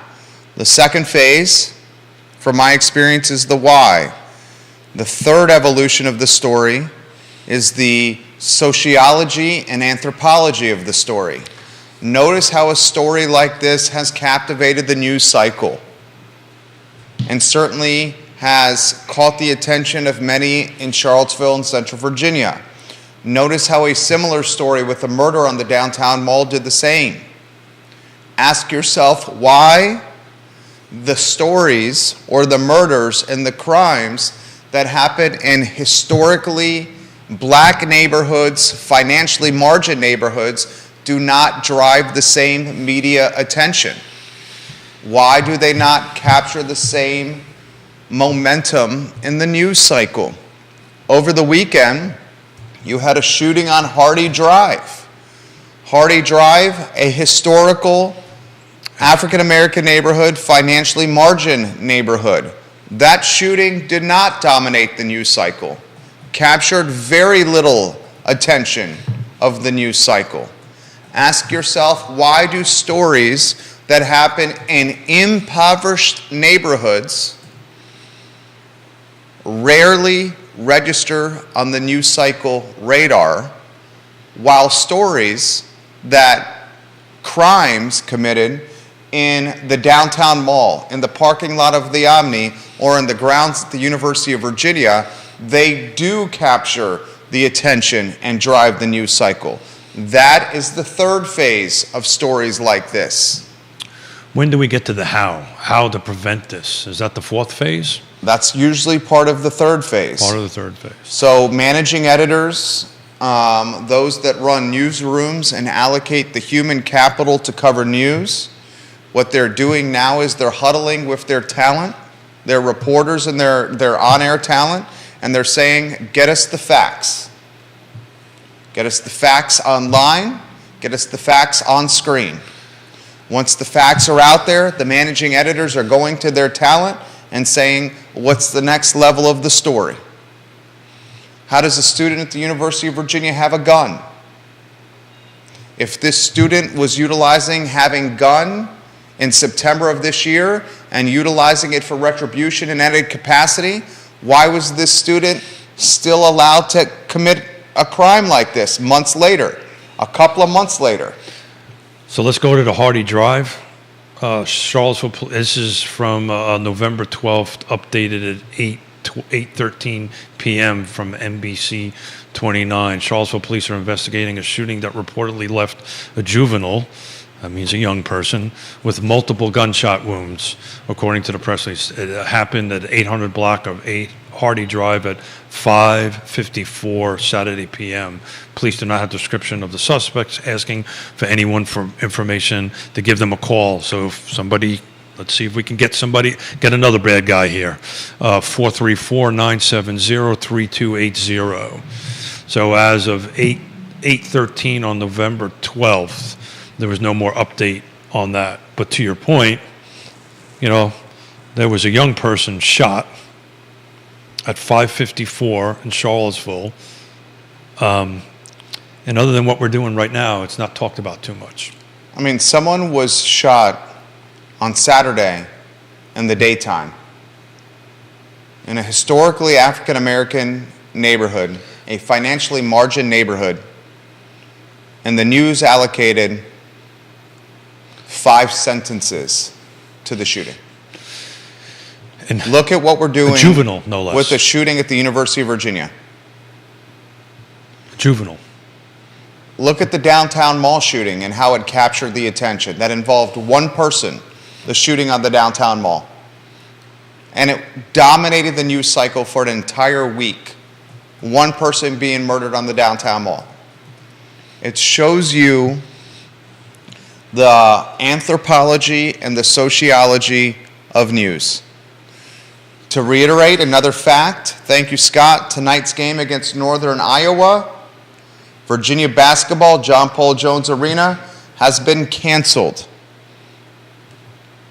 I would imagine, and I don't know for certain, that the cancellation of Virginia football and its 2022 season is on the near horizon. You got Mike Collins, a contributor in the backfield, in the hospital with an injury. Lavelle Davis, murdered. You have Deshaun Perry, a linebacker, murdered, and Devin Chandler murdered. I'm just taking a quick Google search on shootings in the city of Charlottesville in 2022.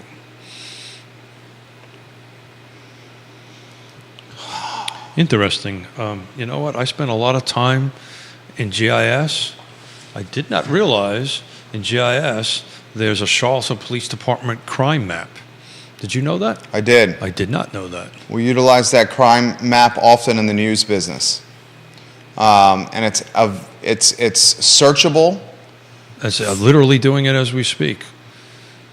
Arson, simple assault, a great aggravated assault, burglary. Catherine, that's a great question. Catherine Lochner, I respect you tremendously. She says, is the difference in coverage perhaps due to one incident involving minors versus the downtown mall incident was all adults?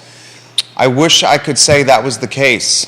I think the unfortunate nature of where we are in a society, if a crime like murder happens in a downtown mall setting, which is the crown jewel of the jurisdiction, it's going to get attention.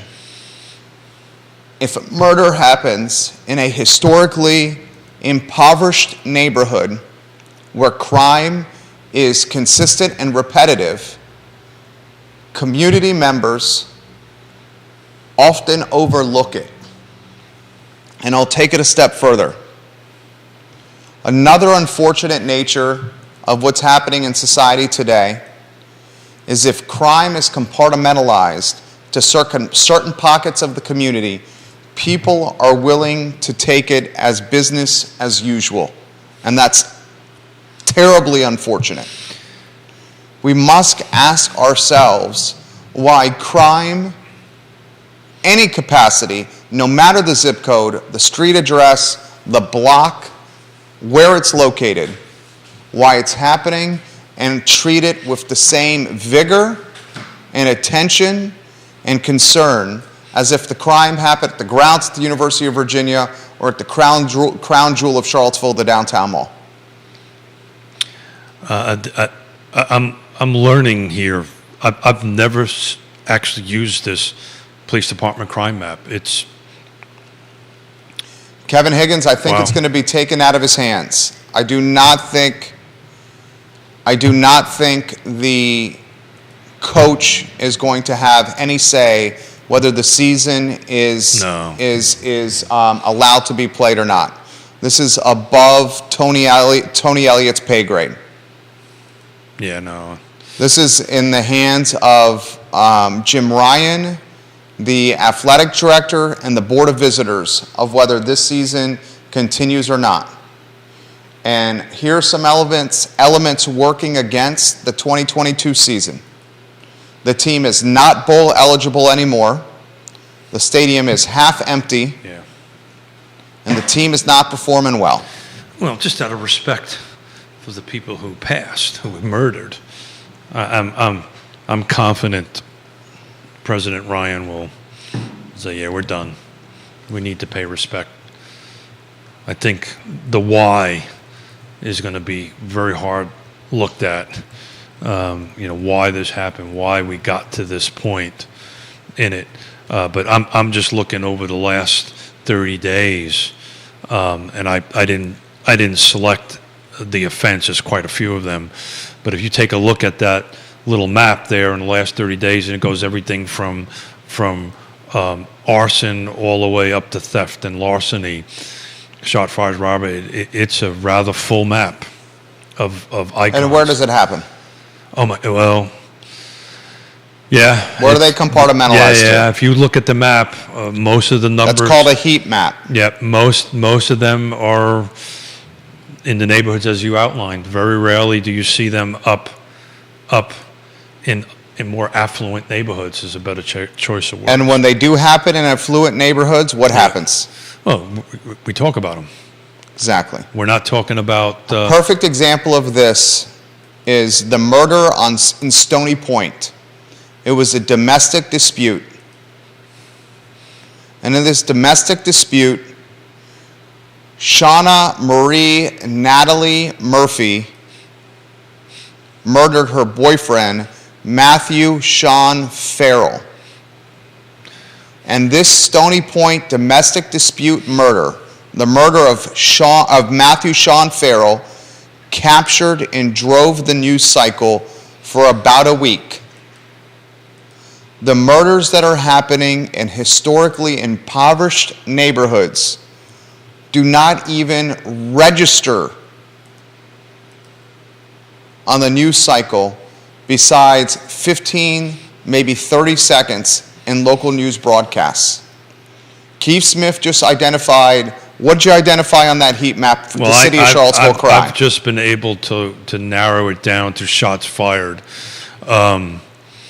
So in the last 30 days, when it was 10:15 to 11:14, at least according to this GIS, there was 2 incidents in the last 30 days. The downtown mall, which you talked about, and then there was one over on 6th Street, with shots fired. Interesting. It's titled, the offense is shot fired illegal hunting on the 900th block of 1st Street Southwest, reported on 11/5 at 12:40 a.m. I don't understand shots fired illegal hunting in the middle of Charlottesville, but that's what they're doing. So it's so I take that back. So the offense together is called shot fire / illegal hunting. So this shot fired is what we're talking about. And then there was another one on 1026 on the 1400 block of Monticello Avenue at 4:55 p.m. So that's another day shooting on that end of it. Let me see if I can go further back past 6 months. Another aspect of the news cycle that will be discussed is police. Departments are tremendously understaffed. Tremendously understaffed. And there is undoubtedly a defund the police movement that is still front and center and back with momentum. As crime increases, and no one is saying that if we have a fully funded department, I want to reiterate this. Yeah, that would have not. I am not saying that if we have a fully funded department that this mass shooting would not have happened.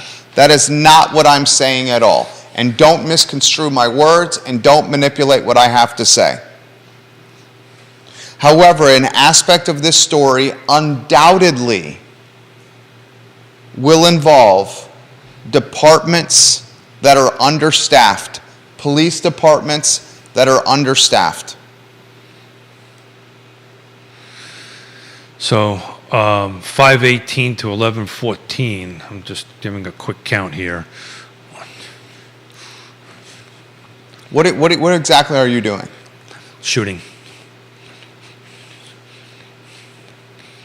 Over 20 shootings in the last 6 months. In the Charlottesville City? Charlottesville City. If you look at the map that I'm looking at. Are these shots fired incidents? Shot fires, according to GIS, shot fires. Okay, shots fired, are we talking people injured by bullets? No, this is just shot fired. This is, as it's reading, the offense is shot fired, illegal hunting. So when you look at the map, but to your point,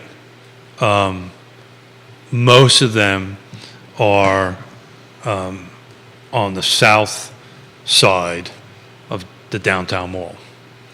We're looking at Cherry Avenue, Forest Avenue, Ridge Avenue, 1st Street, Avon, Belmont. Very few. There's only one up in the north side of town. There's going to be 2 on the north side of town off of Rugby and off of Albemarle Street. And then there's one over by the university off of Stribling. Again, it's shot fire. So I'm learning how to use this as we're doing this. There was a shooting on Stribling on the 200 block of Stribling, shots fired. I don't know what that means. I'd have to dig into it a little further. But that was at 7:31 p.m. on 10/14. But if you look at the map, it's rather interesting. You see the text that just came in there, Judah? If you could look into that.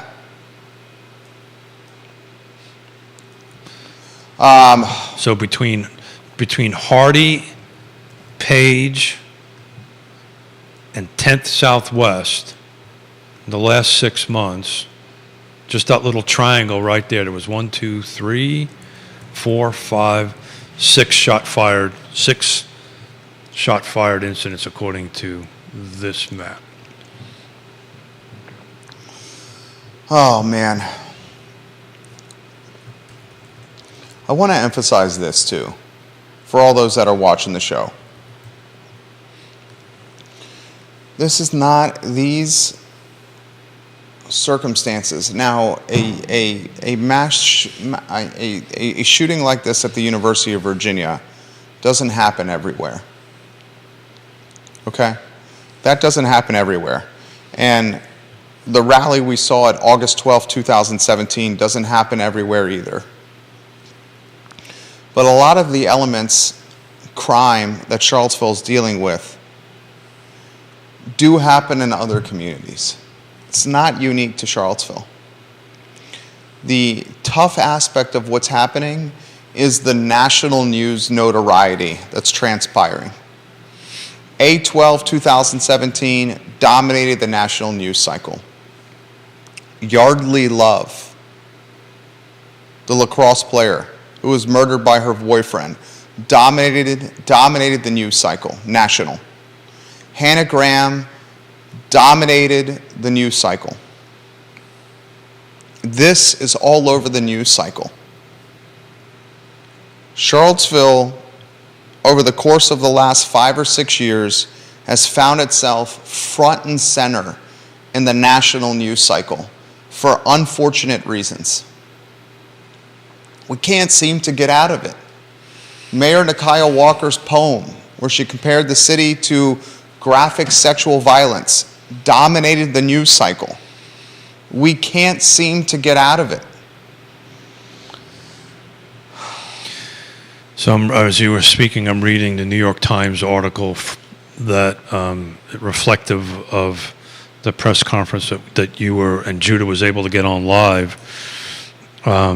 It's interesting the way they speak about they don't have any clarity, which I'm sure is going to come out later, but they don't have any clarity to was the suspect part of the trip or not. It just reads the students had just returned from a class field trip in Washington D.C. So my suspicion is I have a feeling he was on that bus on the way for that trip, but that's just a guess based on reading this particular article. I don't think tremendous respect for you, Mayor of Greenwood. You know I have tremendous respect for you, Kev. I don't think whether this season happens or not is in the hands of Tony Elliott. No. This is way above his pay grade here. And the question is just out of respect, they shouldn't. Right? In my opinion. I'm confident that, I can't see at least the next game coming up. I mean, one could think back to 9/11. We went back to baseball games and pretty quickly right after 9/11. But of course, that's a different circumstance than this is. I just can't. Completely different circumstances. I can't see that it's. They've already canceled tonight's basketball game, and we're just a few days away from Saturday's home football game. Yeah. I just don't see. I understand that. Neil, that's a great question. If they were competing for a bowl game, would that change the university's thinking? You know what? It would. If they were bowl eligible, the university would look at it completely differently. I don't think it would change this Saturday's game. And that's unfortunate. Well, if they had bowl eligibility on the line, I think it may. Because of the unfortunate nature of money driving decision making, and bowl eligibility means millions of dollars. This team, unfortunately, is playing in front of half-empty stadiums at best. I mean, if you were at the Pittsburgh game or you watched the Pittsburgh game on Saturday, as the players were running off the field at Scott Stadium, they were being booed by the very few people in attendance. Let me ask you a question. If they did play the game this Saturday, would you go? If University of Virginia was playing a football game this Saturday, would I go? Yes. Yeah. Yeah. Much the same way you're sitting here today. I mean, I would go. I mean, we support this team. Well, it would be a sign of support of our city. It was aggravating to hear against Pittsburgh as the team was running off the field that they were being booed by fans. That's just wrong. These are not professional players that are making millions of dollars. These are student athletes that are unpaid outside of maybe a scholarship money or in some circumstances a little bit of NIL money. To boo in your home stadium teenagers running off a field to a locker room was... As a father of a former Division I athlete, Neil Williamson, who's the father of a former Division I athlete, these athletes, I know I used to bring my daughter to the swimming pool at 5:30 in the morning. I know Neil has spent hours and hours helping their son. To boo them is just, as our British friends would say, poor form and rather low class, to be honest with you. Swimming is, and I'm a huge fan of what the swimmers do. There's only parents that show up for that. Swimmers aren't in front of 25,000 people. They're not. They're not. Yeah, it's only parents that show up for that. Believe me, I know that firsthand. And it's free to go. It's free to go. It's only families and all that. But what I was speaking to is the heart that these student athletes have put in years and years and years and years to get to that level, regardless if 25,000 people are watching or just Keith and Yona Smith are watching their daughter swim. As one parent that has went through this, and I know Neil well enough to know I know he feels the same way too. To have that's disheartening. That would just show a little affection, show a little respect. At least thank them for their effort. I grew up going to Zabel Stadium and watching Jimmy Laycock and the William and Mary Tribe play football. One of the things we did as a family was to park in the Food Lion parking lot just about a mile or so away from Zabel Stadium and walk father, mother, my brother and I to Zabel Stadium to watch the Tribe play. And I want to emphasize the importance of supporting this team and supporting the program. I think it should happen regardless. I think this community is continuing to search for itself and for its identity. And I think this community is continuing to ask, why us again? How's this happening to us again? And we're mourning, and we're vulnerable and uncertain. And we need to figure out solutions, and those solutions are tied to prioritizing communication, mental health awareness, conversations with social workers and therapists and counselors, minimizing screen time, and realizing that impressionable teenagers and young adults are extremely vulnerable right now. So if you know a UVA student, reach out to them. Ask them how they're feeling today. What can we do? Can we talk to them? There's a couple of, I wrote some notes down. There's a couple of UVA tennis players that my wife and I are loosely connected with. We're going to reach out to them and say, what can we do for you today? If you want to talk, want to have a cup of coffee, we're here. So if you know anybody out there, reach out to them. Just be a sounding board for them to listen. We'll speak. We'll head off air now. Yep. Jude, I want to pause, recollect, and then I'll come on again later today. I want to take care of some things that we need to take care of. 2 hours and 15 minutes straight here without a break. We'll see if we can bring some more information to you later in the day. As you can imagine, 2 hours and 15 minutes straight of talking is arduous to the vocal cords. We'll take a breath, we'll reconvene, and we'll connect with you again through the I Love CVille network. Appreciate you going the extra mile for us here, Keith. No, I'm honored to sit across the table from you. I've said it before, I'll keep on saying it. I'm just flat out honored. Thank you. Judah, thank you for adapting on the fly with so much. As news continues to come in, we'll continue to relay it to you. Keith Smith, Judah Wickhauer, Jerry Miller. I will let everybody know when we come back on. I'm seeing the multiple comments coming in for a heads up when we come back on. We will do our best to come on here on shortly. Take care. And Charlottesville.